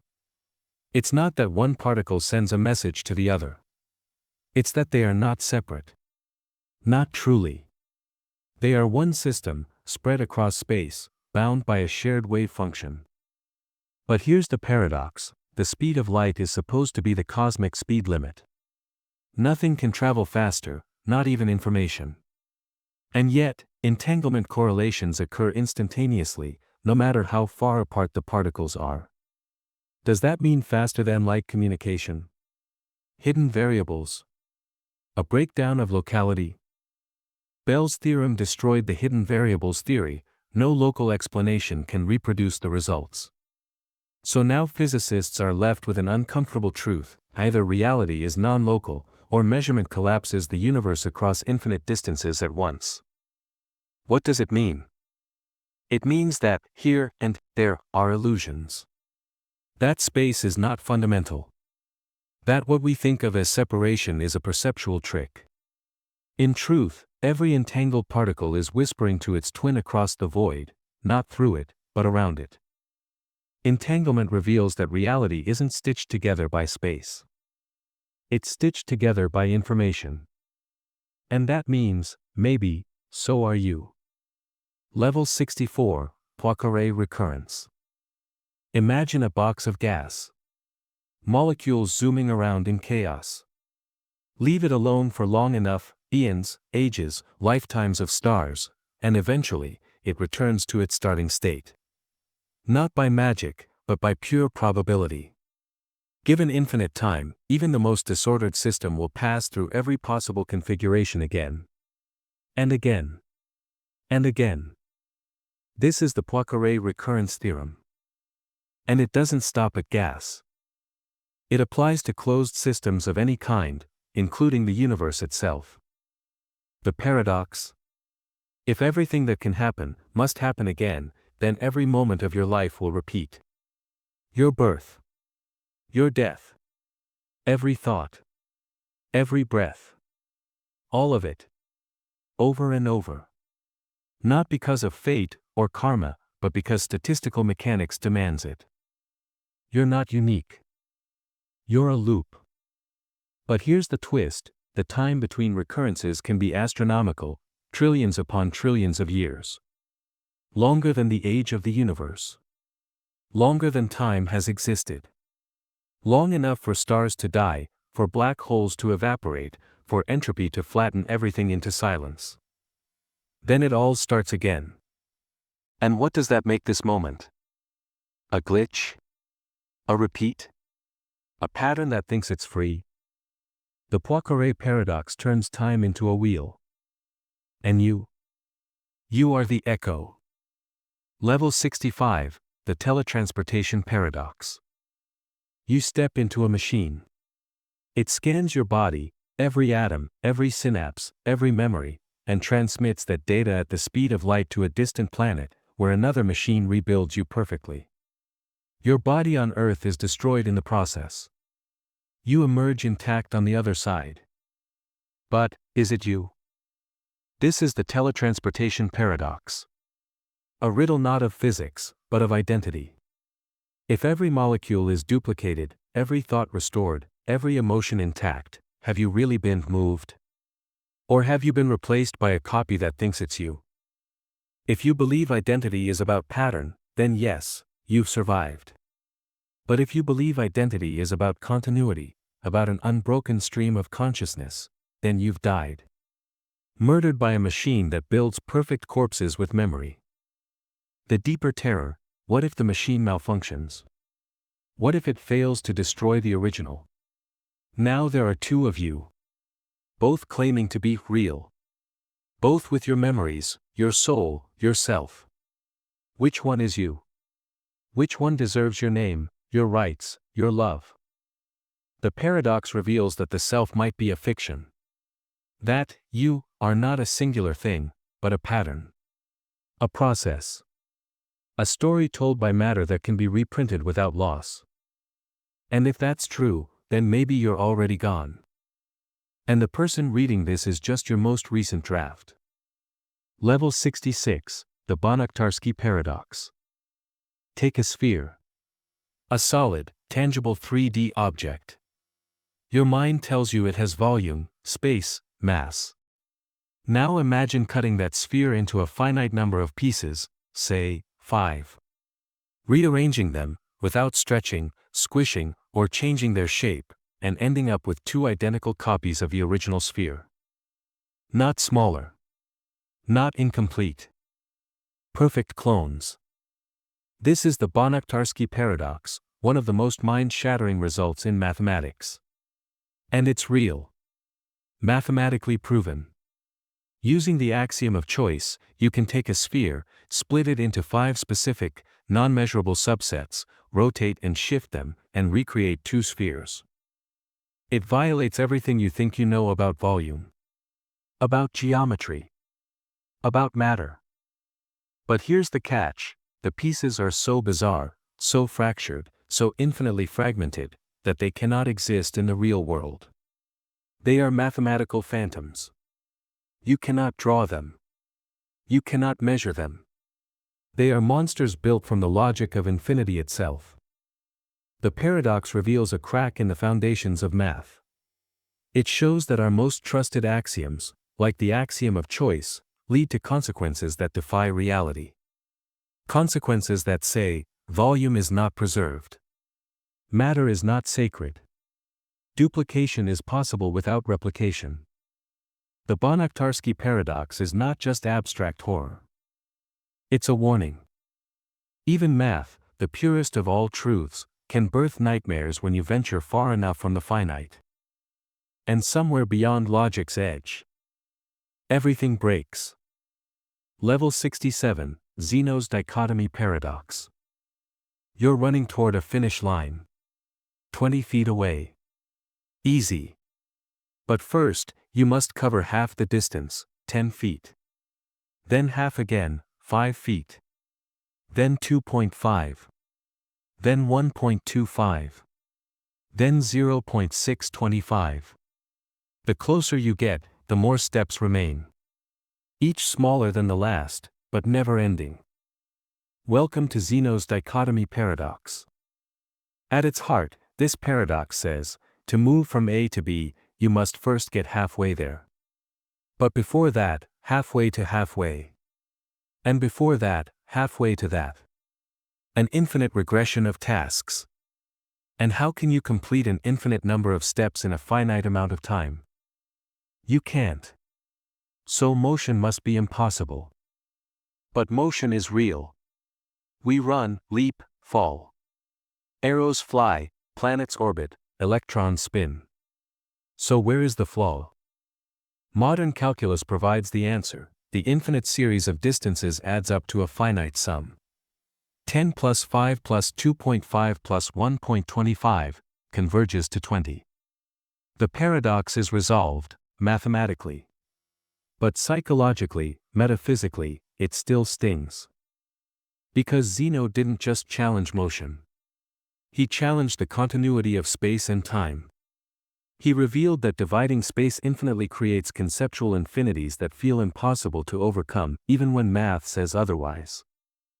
The deeper implication: time and space might not be continuous at all. They might be quantized, broken into indivisible chunks. Because if they're not, then every moment you move, you pass through an infinite number of instants. And that's not just a headache, it's a collapse of meaning. Zeno's dichotomy shows that between any 2 points lies infinity. And yet we cross that void without thinking. Every time you take a step, you are performing an infinite miracle. Level 68, the uncertainty principle. Heisenberg's uncertainty principle is often misunderstood as some vague statement about the limits of measurement. But it's deeper than that. It's not about tools. It's about reality itself. The principle says, the more precisely you know a particle's position, the less precisely you know its momentum, and vice versa. It's not because we're bad at measuring. It's because the universe doesn't allow both to be exact at the same time. This isn't a technological limitation. It's baked into the fabric of quantum mechanics. Particles don't have fixed positions and momenta. They are defined by wave functions, probability clouds.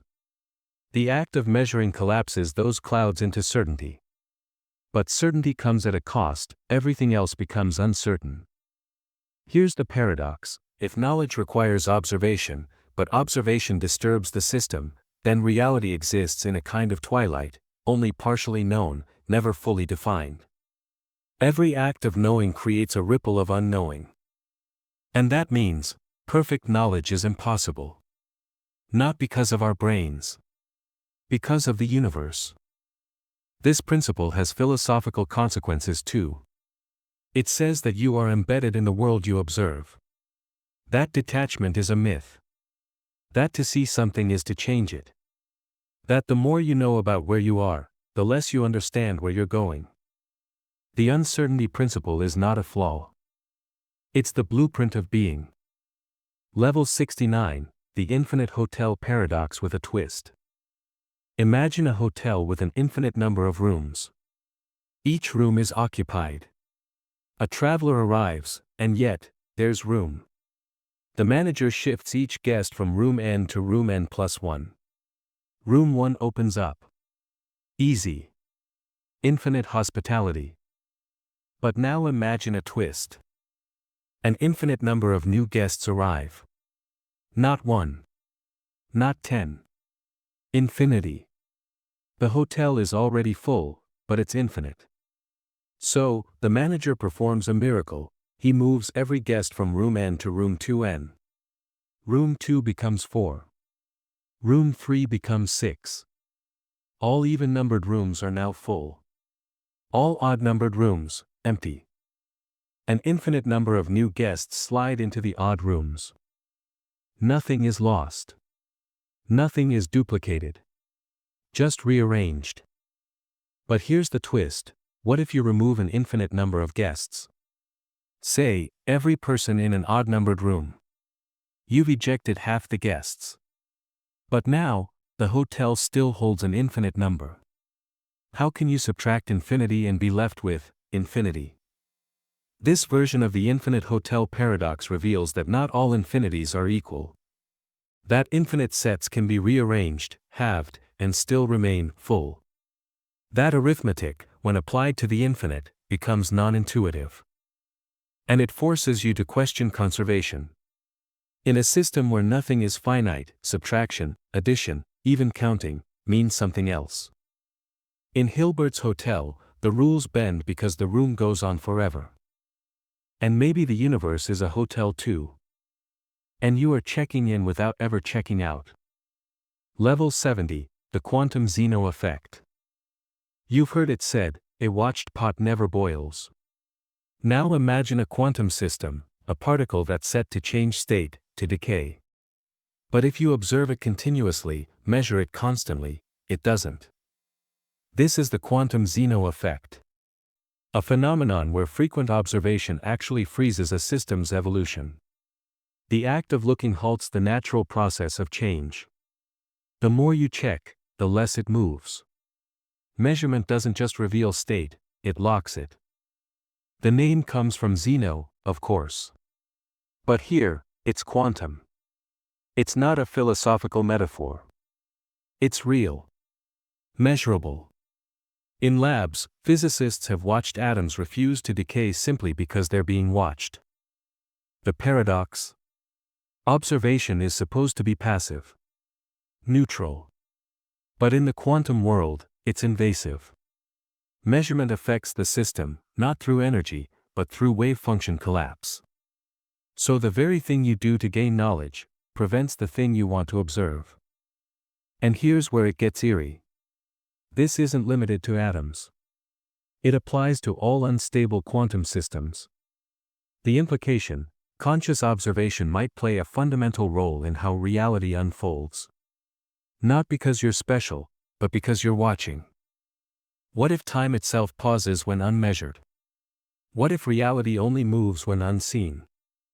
The quantum Zeno effect is a paradox not of science, but of awareness. To see is to freeze. To let go is to let things become. Level 71, the paradox of the digital self. You exist online. Your face, your words, your thoughts, your tone. Fragments of you scattered across clouds and servers, encoded into millions of pixels and data points. You have digital friends, digital routines, a digital voice. But here's the paradox: who is that person? The you online isn't exactly you. It's curated, selected, filtered. You control what goes up, what smile, what sentence, what fragment of feeling. The digital self is sculpted, not to reflect your raw identity, but to perform it. It's a version of you engineered for visibility. Yet, it also becomes the dominant narrative. The more time you spend online, the more people respond to that version. They tag it, reference it, love it, hate it, praise or attack it. And in doing so, they reinforce its reality. You start to internalize it. You become an echo of your echo. The paradox of the digital self is this: your virtual persona begins as fiction, but over time it reshapes your actual behavior. You dress for photos. You think in tweets. You perform instead of experience. The digital you feeds back into the biological you, until the line vanishes. Now imagine uploading your consciousness into a machine.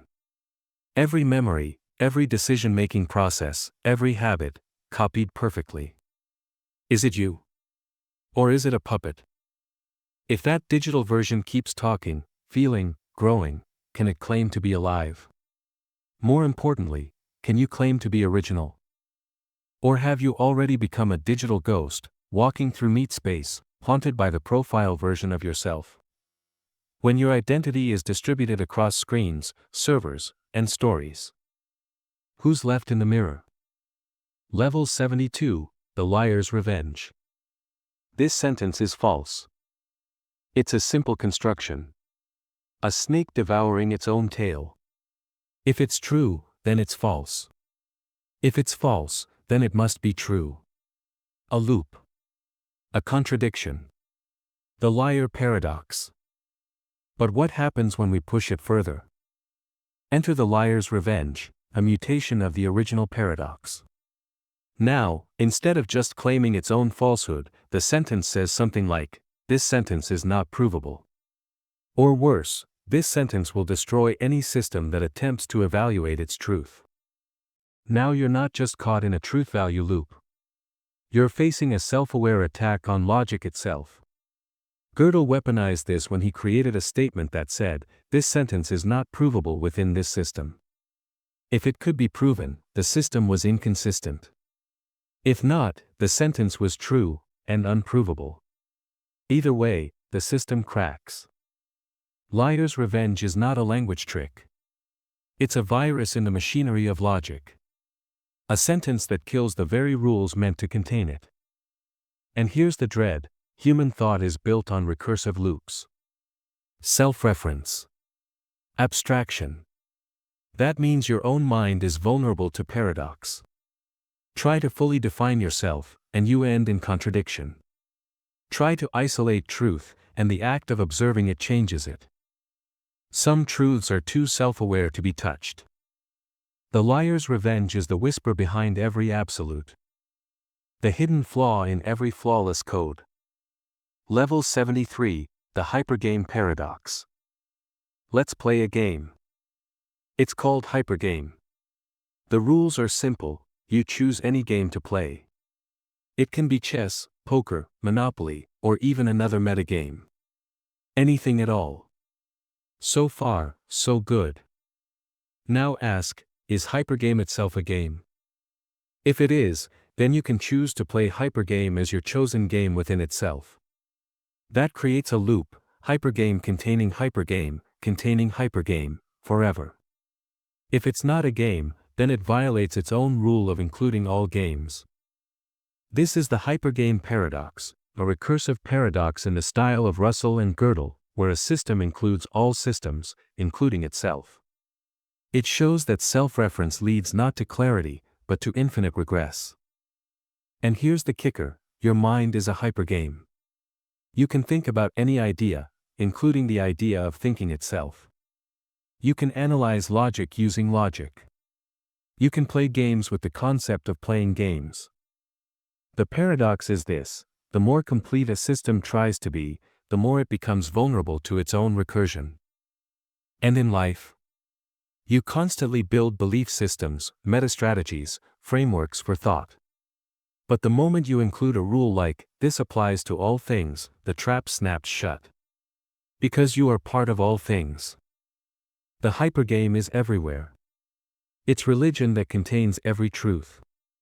It's science that tries to explain the brain doing the science. It's the mind trying to understand itself. And every time it looks in the mirror, it falls through. Level 74, The Observer's Dilemma. You want to understand someone. Truly understand them. So you watch. You listen. You ask. You observe. But the moment they notice, they change. They shift posture. Edit tone. Perform. Awareness warps behavior. This is the observer's dilemma, a psychological cousin of the Heisenberg principle. You cannot observe without influencing. The deeper your gaze, the more distorted your subject becomes. But it cuts deeper. You observe yourself. Try to notice your thoughts. Meditate. Reflect. And suddenly, the thoughts slip. They hide. They mutate. The act of introspection changes the thing being inspected. And this isn't just philosophical.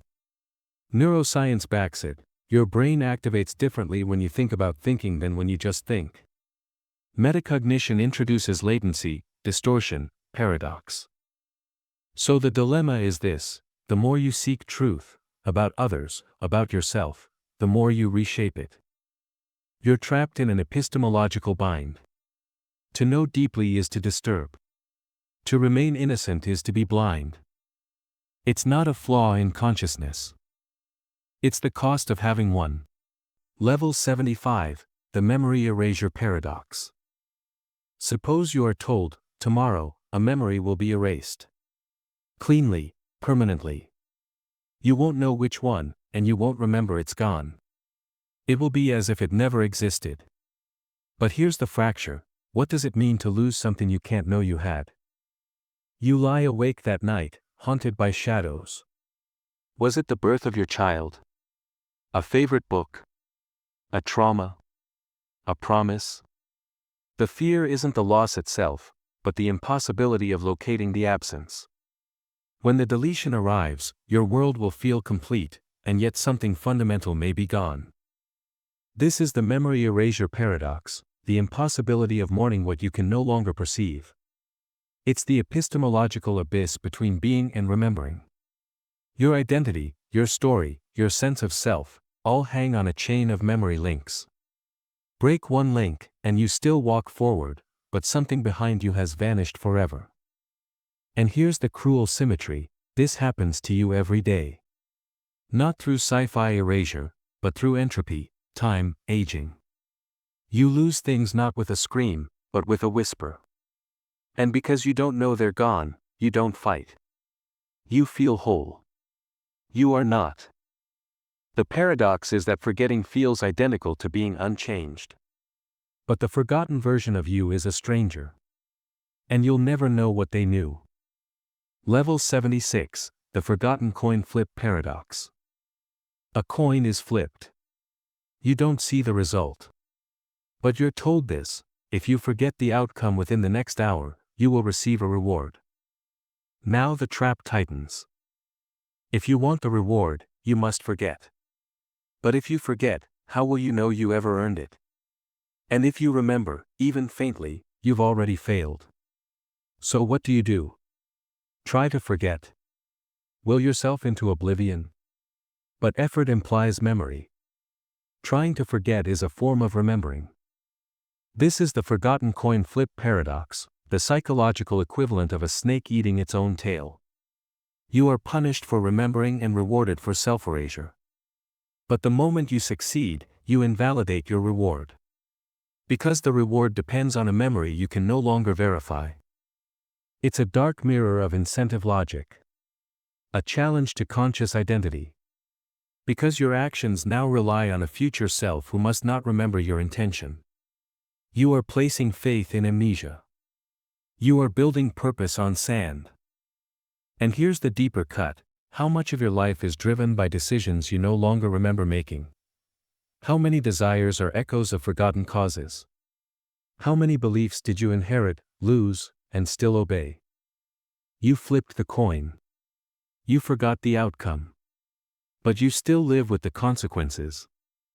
Level 77, Skolem's Paradox. In the halls of formal mathematics, a strange dissonance echoes.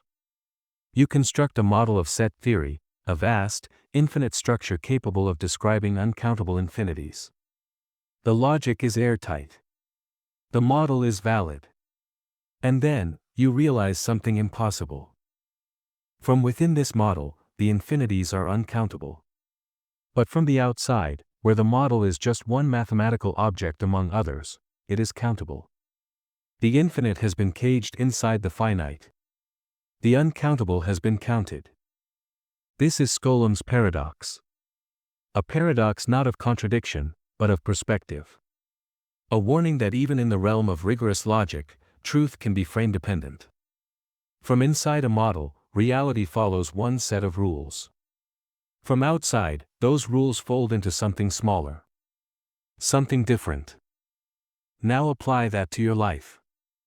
You believe in free will, in experience, in consciousness, from the inside. But from the outside, from the view of a neuroscientist, a physicist, a simulation theorist, you're just data, patterns, predictable matter. Both views are valid. But they cannot be reconciled. You are both infinite and finite. Real and illusory. Countable and not. Skolem's paradox is the realization that there may be no objective frame, just a war of vantage points. And from every frame, something sacred is lost. Level 78, the infinite shadow paradox. Picture a figure standing in the light. Behind them stretches a shadow, long, unbroken, infinite. The light source is fixed. The figure unmoving. And yet, the shadow stretches endlessly, without ever gaining new information, new form, new depth. This is the infinite shadow paradox, the haunting realization that an unchanging source can cast an infinite imprint. A finite cause, stretching across eternity. But here's the twist: the shadow contains nothing new. It's the same data, repeated. Forever. Now ask yourself, how much of your life is shadow? How much of what you call new is just the old, echoed through different days, different disguises? How many patterns do you replay, not out of intention, but inertia? An infinite loop of sameness, cast from the single fixed point of your past.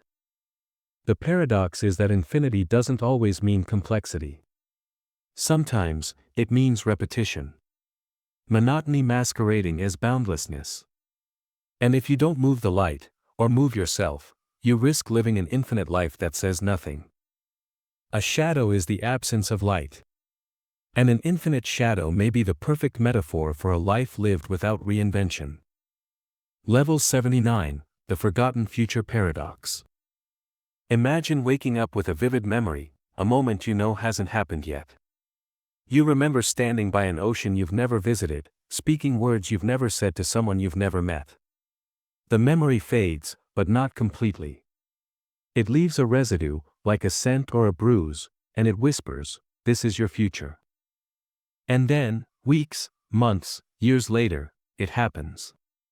Exactly as you remembered. This is the forgotten future paradox. A collapse between what is remembered and what is predicted. A sensation that memory isn't always retrospective, but sometimes premonitory. You remember something that hasn't occurred, and when it does, it doesn't surprise you. It confirms a truth you already carry. At first glance, this seems like déjà vu, coincidence, dream logic.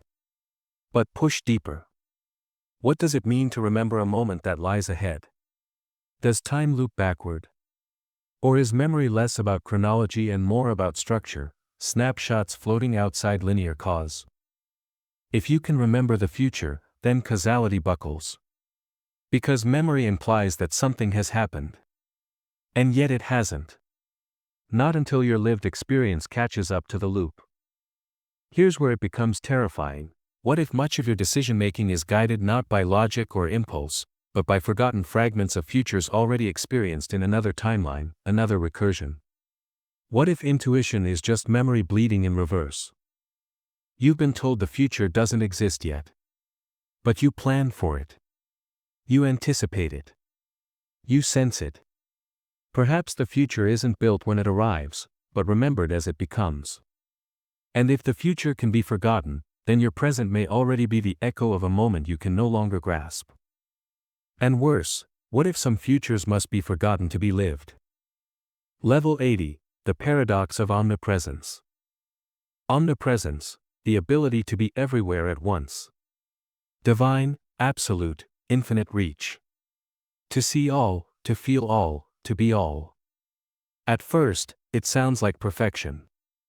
The ultimate power. The vanishing of distance, of separation, of isolation. But stare longer, and something horrifying emerges. If you are everywhere, then there is nowhere you are not. Which means you are present in every smile, and every scream. You are in the soldier and the victim. In the child's laugh and the plague that kills her. You are the breath and the suffocation. Every contradiction lives inside you, not as metaphor, but as presence. This is the paradox of omnipresence. Total presence collapses moral distance. There can be no compassion, because there can be no other. There can be no rescue, because you are both the drowning and the lifeguard. In being everywhere, you are nowhere in particular. You cease to act, because there's nothing outside yourself to act upon. To be omnipresent is to be powerless. Not because you lack strength, but because you lack distinction. Identity is destroyed when boundaries dissolve. The lover, the killer, the weeper, the son, they are all you. And so, none of them truly are. We assume presence is good. That more awareness is enlightenment. But the paradox reveals that awareness without limitation becomes indistinguishable from oblivion. What is a person who sees all pain, all joy, all time, all death? A god? Or a ghost? The human mind needs here. It needs now. Omnipresence erases these anchors. And what's left is a consciousness stretched so thin across infinity that it forgets it ever mattered. Level 81, the immortality transfer paradox. You are offered a choice: your body will die, but your consciousness can be copied, transferred into a synthetic mind, digital, eternal. A perfect simulation. Your thoughts, memories, emotions, preserved. You agree. You awaken in a new vessel. The world looks the same. You feel like you. But then the question begins to gnaw: was it really me who survived? This is the immortality transfer paradox. A thought experiment in metaphysical identity. If every aspect of you is copied, digitally or biologically, is the resulting consciousness still you, or just a simulation that thinks it is? You may argue, if it acts like me, thinks like me, remembers like me, what's the difference? But the paradox persists because the copy does not continue your subjective stream of experience. It begins its own. The original you, the biological consciousness, dies. What awakens is a perfect imitation, unaware that it is not you. A ghost born from your echo. Now imagine doing this repeatedly, copying copies, transferring minds into new shells over centuries. What is preserved? The story? The pattern? But the self, the you that felt rain on skin, the you that chose to live, is gone. And every new version is just another mask pretending not to know it's wearing one. The paradox gets darker. If we embrace identity as pattern rather than substance, then anyone could be you, if they share your structure. So what separates you from anyone else? If survival is reduced to continuity of data, then you have already died. You die every second. The you who read the last paragraph is not the same you reading this one now. Continuity is a lie told in the first-person tense. Immortality may not be a gift. It may be the final erasure of the self, hidden behind the comforting illusion of continuation. Level 82, the Gettier problem. For centuries, philosophers thought they had it figured out. To know something, you needed three things: a belief, that belief must be true, and you must be justified in believing it. Simple. Clean. A perfect formula for knowledge.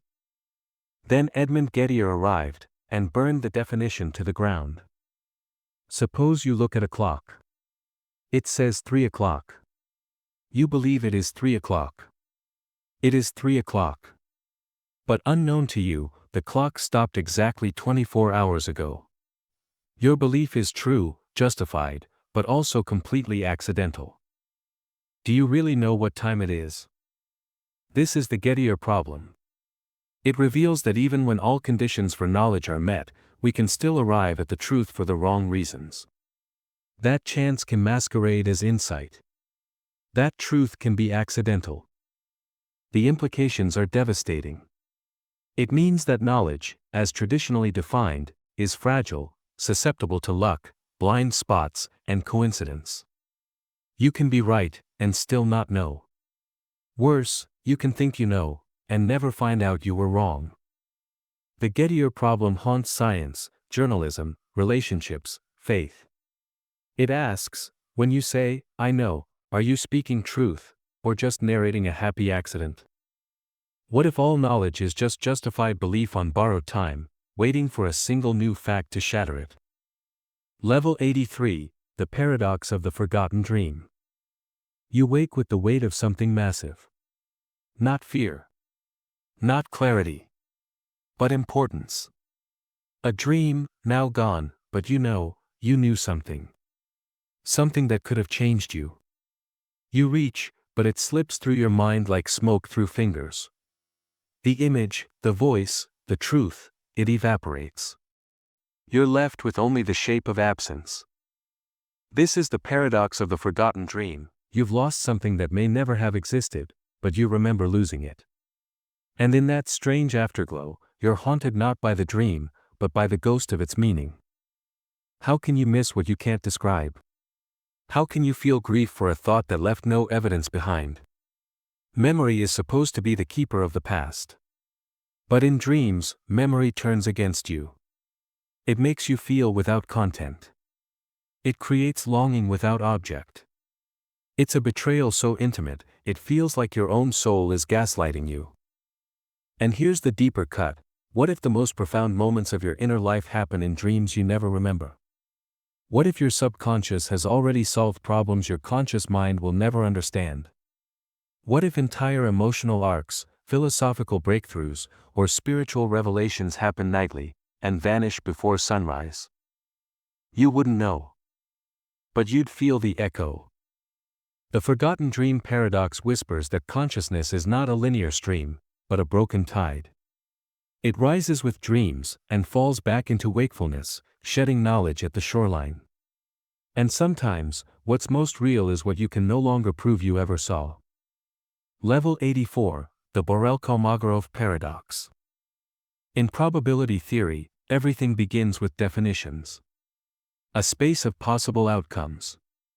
A measure of likelihood. And then, conditionals. If this happens, what is the chance of that? Simple, until you condition on something continuous.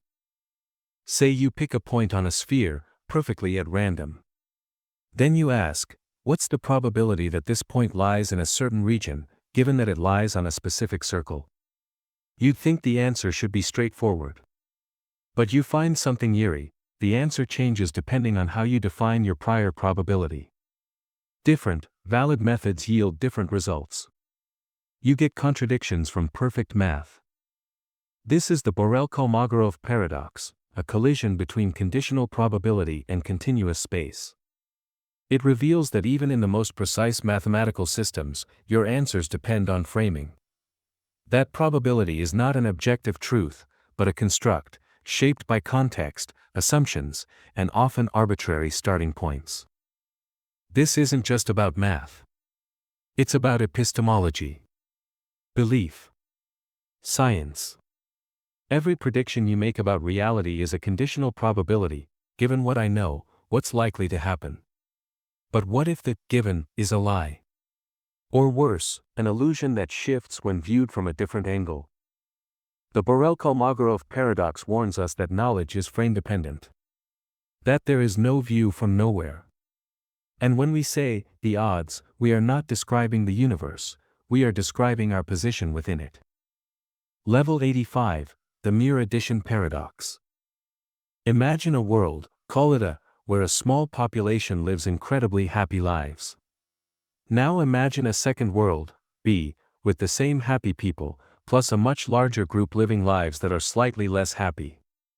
Not bad, just average. Now ask, is B better than A? Intuitively, no. You want quality, not diluted mass. But now imagine a third world, C, with even more people, all living just slightly worse than B's average, but still positive. And again, D and E, each new world with more people and lower happiness, but still better than nothing. Each step seems reasonable. A tiny, mere addition.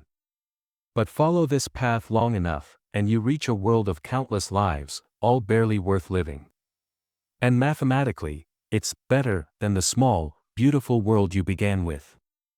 This is the mere addition paradox, a knife in the heart of population ethics. It challenges the assumption that more lives equals better outcomes. That aggregate happiness matters more than intensity. That a trillion mildly satisfied people are ethically superior to a few deeply fulfilled souls. But here's the horror: if you accept the logic, you end up embracing the repugnant conclusion that it's rational to prefer quantity over quality, even if everyone ends up barely scraping by. The paradox asks, is morality about how many are happy, or how much happiness there is? And can goodness be reduced to arithmetic? It shakes your ethical foundations and asks, what are you optimizing for? The number of lives? Or the depth of meaning? Level 86, the paradox of the timeless choice. Imagine a being beyond time, no beginning, no end, no sequence. Now imagine that being makes a choice. Not before, not after, a choice outside time. No cause. No deliberation. No delay. A pure act of will, suspended in eternity. This is the paradox of the timeless choice. A decision without a moment. A cause without chronology. And it breaks the mind, because every choice you've ever made was embedded in time, evaluated, weighed, executed. Choice requires options, options require change, and change requires time. So what does it mean to choose without time? The paradox shows up in theology, God's choice to create. In metaphysics, the birth of the universe. In simulation theory, the programmer who initiates the simulation outside of linear flow. In each case, you confront the idea that the first act must be a choice that precedes even the framework for choice. But how do you choose when there's no before or after? No uncertainty. No possibility of regret. Perhaps you don't. Perhaps timeless choice is an illusion we impose on something deeper, necessity masquerading as will. Perhaps there was never a real decision, only the appearance of one, stretched across the illusion of linear time. And perhaps every choice you make is the same, already made, already lived, only now unfolding in slow motion for your benefit. Level 87, the Observer Vanishing Paradox. There's a camera in the forest. It records everything. The deer, the rain, the shifting fog. But suppose you ask, not what the camera sees, but what it is. What happens if, in trying to understand the observer itself disappears? This is the observer vanishing paradox, a riddle that haunts quantum physics and consciousness alike. In classical mechanics, observation is passive, detached. But in quantum theory, observation changes the thing observed. It collapses probabilities into certainties. The moment you measure, you interfere. The observer is no longer invisible. But now flip the lens. If observing collapses uncertainty into fact, what happens when the observer is observed? What happens when the consciousness doing the watching becomes the watched? You begin to spiral. The self begins to evaporate under scrutiny. Try to find you, the watcher behind your thoughts, and it slips away. You find memories, sensations, reactions. But never the seer. The more intensely you look, the more the observer vanishes. It's not that you don't exist. It's that existence, when reduced to pure observation, becomes unlocatable. Subjectivity is a shadow that disappears under direct light. The paradox is simple but profound. To fully perceive the observer is to destroy its function. Awareness can see everything, except the eye it sees with. Level 88, Maxwell's Demon with Information Loss. Maxwell imagined a tiny demon, perched at the door between two gas chambers. Without expending energy, the demon opens and closes the door to let fast molecules through one side, slow ones through the other. Eventually, one side heats up, the other cools. Entropy is reversed. The second law of thermodynamics, defeated by intellect alone. But here's the twist. For the demon to work, it must observe each particle, store its state, and act accordingly. Observation isn't free. Information must be processed. And information, in physics, is physical. It takes space, energy, time. So while the demon reduces entropy by sorting molecules, it increases entropy by storing information. No magic. Just a trade-off. Now take it one step further. Suppose the demon starts to forget. Discards information. Purges old data. You might think this makes the system cleaner. But in fact, erasing information releases entropy. Forgetting is not neutral. It's thermodynamically expensive. This is the Maxwell's demon paradox with information loss. Intelligence does not cheat physics. It pays its price in the currency of order. Every act of memory, of decision, of cognition, has cost. Your thoughts, your awareness, even your forgetting, all bleed heat into the universe. And so the demon is real. It's you. And you are burning the world, to understand it. Level 89, the Observer-Dependent Causality Paradox.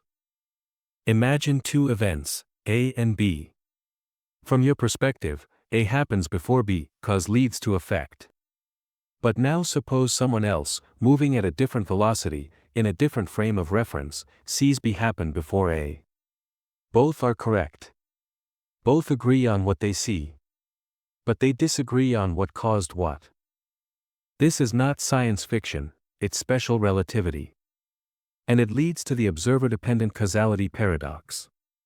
In a universe governed by light speed and reference frames, causality is no longer fixed. Sequence is no longer absolute. Time itself becomes negotiable. But if causality is flexible, then so is logic. If one person sees a cause, and another sees the same event as an effect, what is truth? If reality depends on the observer, then no observer can claim universal perspective. Not even God. This paradox cracks the spine of metaphysics. It means your most basic assumption, that things happen in a particular order, is not an absolute, but a projection. Your perception of time is just a story told from your angle. And if the universe has no privileged frame, then all you are is a local truth. A pocket of perspective inside a larger fabric that will never fully agree with itself. Level 90, the invisible gorilla.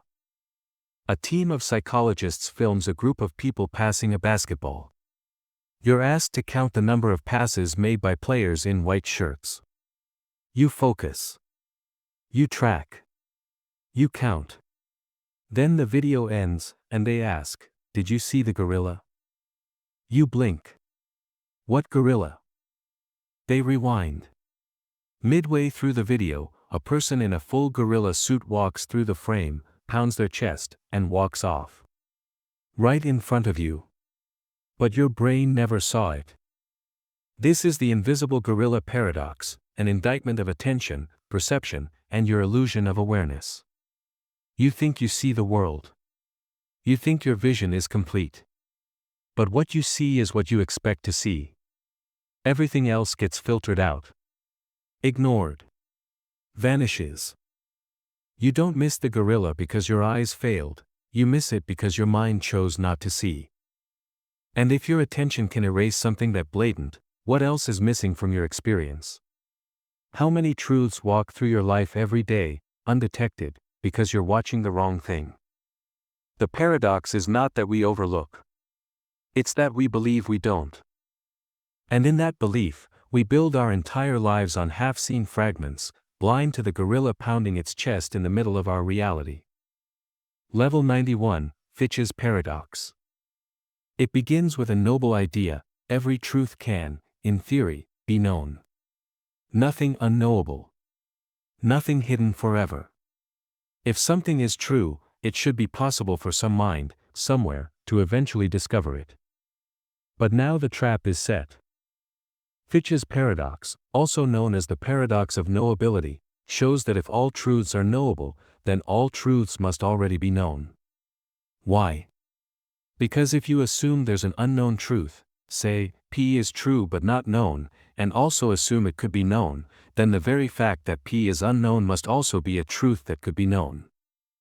But here's the contradiction: if the knowledge that P is true and unknown becomes known, then P isn't unknown anymore. So you can't know it without destroying it. And thus, any truth that is not known can't even possibly be known, without creating a contradiction. The implications are terrifying. It implies a limit to knowability, not because things are too hard to learn, but because knowing certain things would annihilate the conditions under which they were true. This isn't just about epistemology. It touches secrecy, memory, even the psychology of self-deception. There are truths you cannot know, not because they're hidden, but because the act of knowing them rewrites the truth itself. And what does that mean for you? It means your quest to understand everything may already be doomed, not by complexity, but by logic. Sometimes, the light doesn't reveal the darkness. It erases it. Level 92, the ship of Theseus with quantum mechanics. You know the ship of Theseus, one plank at a time, the ship is replaced. At what point is it no longer the same ship? But now let's reframe it, not in the static logic of identity, but through the shimmering lens of quantum mechanics. Imagine the ship exists not in certainty, but in superposition. Each plank is in a state of being replaced and original until observed. The entire ship becomes a quantum cloud of overlapping versions. One moment, it's 63% original. The next, 41%. Then 85%. Until measurement collapses it into a singular form. But which form is real? The one we observe? The one that could have been?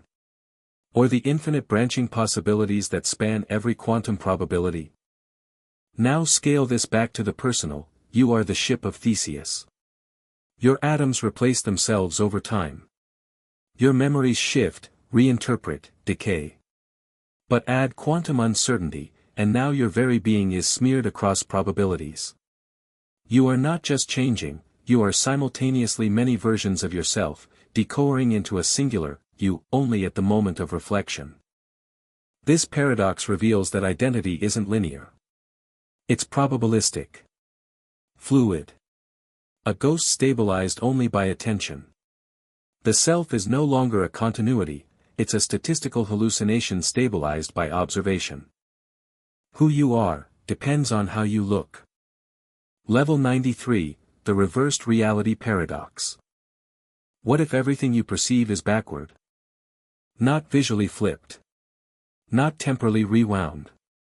But reversed at the level of meaning. Imagine a universe where what you call pain is actually the label for what others experience as pleasure. Where truth is what another consciousness calls illusion. Where every experience is encoded oppositely, but internally consistent. This is the reversed reality paradox. You and I might be using the same words, reacting in the same ways, but experiencing completely inverted qualia. There's no way to prove it. Your red might be my green. Your yes might be my no. But we'll never know, because language matches behavior, not essence. It's not just a thought experiment. It's a direct assault on the concept of shared experience. Communication becomes a pantomime of agreement, semantic alignment without guaranteed internal correspondence. Now ask, what if this is already true? What if your entire understanding of love, fear, joy, pain, has always been inwardly reversed from the world around you? What if your inner landscape is alien, and always has been? You think empathy bridges this gap. But empathy assumes symmetry. And this paradox destroys that assumption. You don't share reality. You simulate it. Level 94, Tegmark's Mathematical Universe Hypothesis. Max Tegmark offers a theory that is either terrifying or transcendent, that the universe is mathematics. Not described by it. Not modeled after it. But literally is math. Every atom, every law, every mind, every moment, just the unfolding of a mathematical structure. No particles. No matter. No consciousness. Just equations playing themselves out in infinite configurations. At first, it sounds elegant. Beautiful, even. A unified framework where all physical reality is just math made manifest. But then the paradox seeps in. If all mathematical structures exist, then there must be universes where every possibility is played out. Universes where 2 plus 2 equals 5. Where consciousness arises in code that we'd consider gibberish. Where pain, joy, death, and time are all just functions running in parallel across unimaginable landscapes. In this frame, your reality is one among an infinite ensemble. And not even a special one. Tegmark's hypothesis strips away the privilege of existence. You are not chosen. You are not grounded. You are an equation experiencing itself. And here's the final sting, if this is true, then understanding math is the same as understanding reality. But also, you are just a byproduct of math understanding itself, briefly, beautifully, before dissolving into abstraction once again. Level 95, the brain in a vat paradox. Close your eyes. Now imagine this, your body is gone. Your world, your memories, your senses, all illusions fed into your brain by a computer. You float in a vat, connected to electrodes. Everything you've ever known is a simulation. But here's the question, how would you know? This is the brain in a vat paradox, a modern echo of Descartes' evil demon, dressed in silicon and circuits. It asks, if all of your experiences are controlled, if every thought is artificially generated, then what grounds your reality? The horror isn't just that this might be true. It's that you can't disprove it. Every attempt to test the simulation uses the tools of the simulation. Every aha moment may be part of the program's design. Your resistance may be expected. Your doubt may be encoded. So what happens to truth, when the entire system of verification is suspect? The paradox cuts deeper. Even if you are a brain in a vat, does it matter? If your experience is coherent, if your world follows rules, if your relationships feel real, what difference does it make? Maybe consciousness doesn't need a body. Maybe meaning doesn't need reality. But if that's true, then meaning itself is just a well-rendered hallucination. And you are dreaming, with no way to wake. Level 96, Wheeler's Delayed Choice Paradox. You're running a classic quantum experiment. A photon is sent toward a beam splitter. It can go left, or right, or both, until you measure it. And then it decides. Simple, mysterious, quantum. But John Wheeler asks, what if you choose to observe it after it's already traveled? And the photon responds, retroactively. This is Wheeler's delayed choice paradox.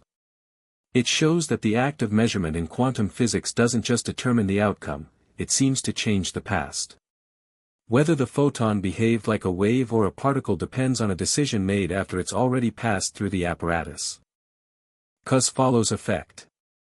Time stumbles. Reality doesn't happen until you look. And when you do, it rewrites the timeline to match your expectation. It's not just bizarre physics, it's a spiritual fracture. The universe doesn't solidify until you interact with it.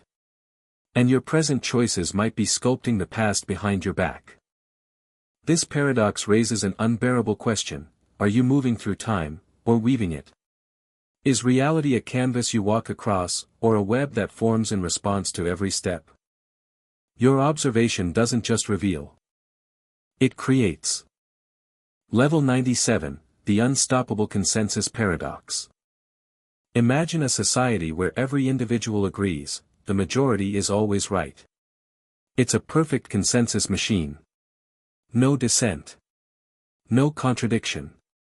Everyone looks to the crowd, and the crowd reflects them back. Now ask, what happens when no one leads? This is the unstoppable consensus paradox, where agreement becomes indistinguishable from inertia. When every decision is based on what everyone else believes, independent thought dissolves. Truth becomes a recursive echo, bouncing from mind to mind with no origin. You end up with a civilization that believes, fervently, confidently, in things no one actually chose to believe. The crowd builds gods, laws, ideologies from nothing but mutual deference. It's not just hypothetical. It's real. Memes go viral because people think other people think they matter. Stocks rise because everyone believes everyone else will buy. Propaganda spreads not because it's true, but because it's repeated. Belief itself becomes the unstoppable force, and there is no immovable object. The paradox is that consensus, when untethered from truth, creates its own gravitational field. It becomes self-sustaining. Self-validating. And in such a world, the most dangerous thing isn't disagreement, it's total agreement without origin. A society that believes something simply because it has already been believed. Level 98, The Paradox of the Observer's Escape. You are trapped in a room. Everything about the room, the laws, the walls, the limits, are observable. Measurable. You begin to understand the room so completely, you develop a theory. You call it physics. But as your knowledge grows, you encounter a barrier. The final puzzle. The system resists complete understanding. Every time you observe more deeply, the rules shift subtly. The patterns retreat. You realize, the more you know, the more you influence the system. So you try to escape. You aim to step outside the room. But here's the paradox: to leave the system, you must observe it from the outside. But to do so, you can't be part of it. The act of escaping destroys your ability to see what you were inside. The observer cannot observe its own escape. This is the paradox of the observer's escape, a metaphysical riddle. The self that seeks to transcend reality must leave behind the tools it used to understand it. It applies to science, to consciousness, to death. You may know the brain down to its atoms, but that will never tell you what it feels like to be you. You may model the universe, but never know what lies outside its frame. To truly escape the system is to become unrecognizable to it. And to yourself. Level 99, the Unobservable Universe Paradox. You look into the night sky, and you see light. Galaxies. Nebulas. Ancient signals traveling billions of years to reach your eyes. But there's a limit, an edge beyond which light will never reach you, no matter how long you wait. It's not because the light is too slow.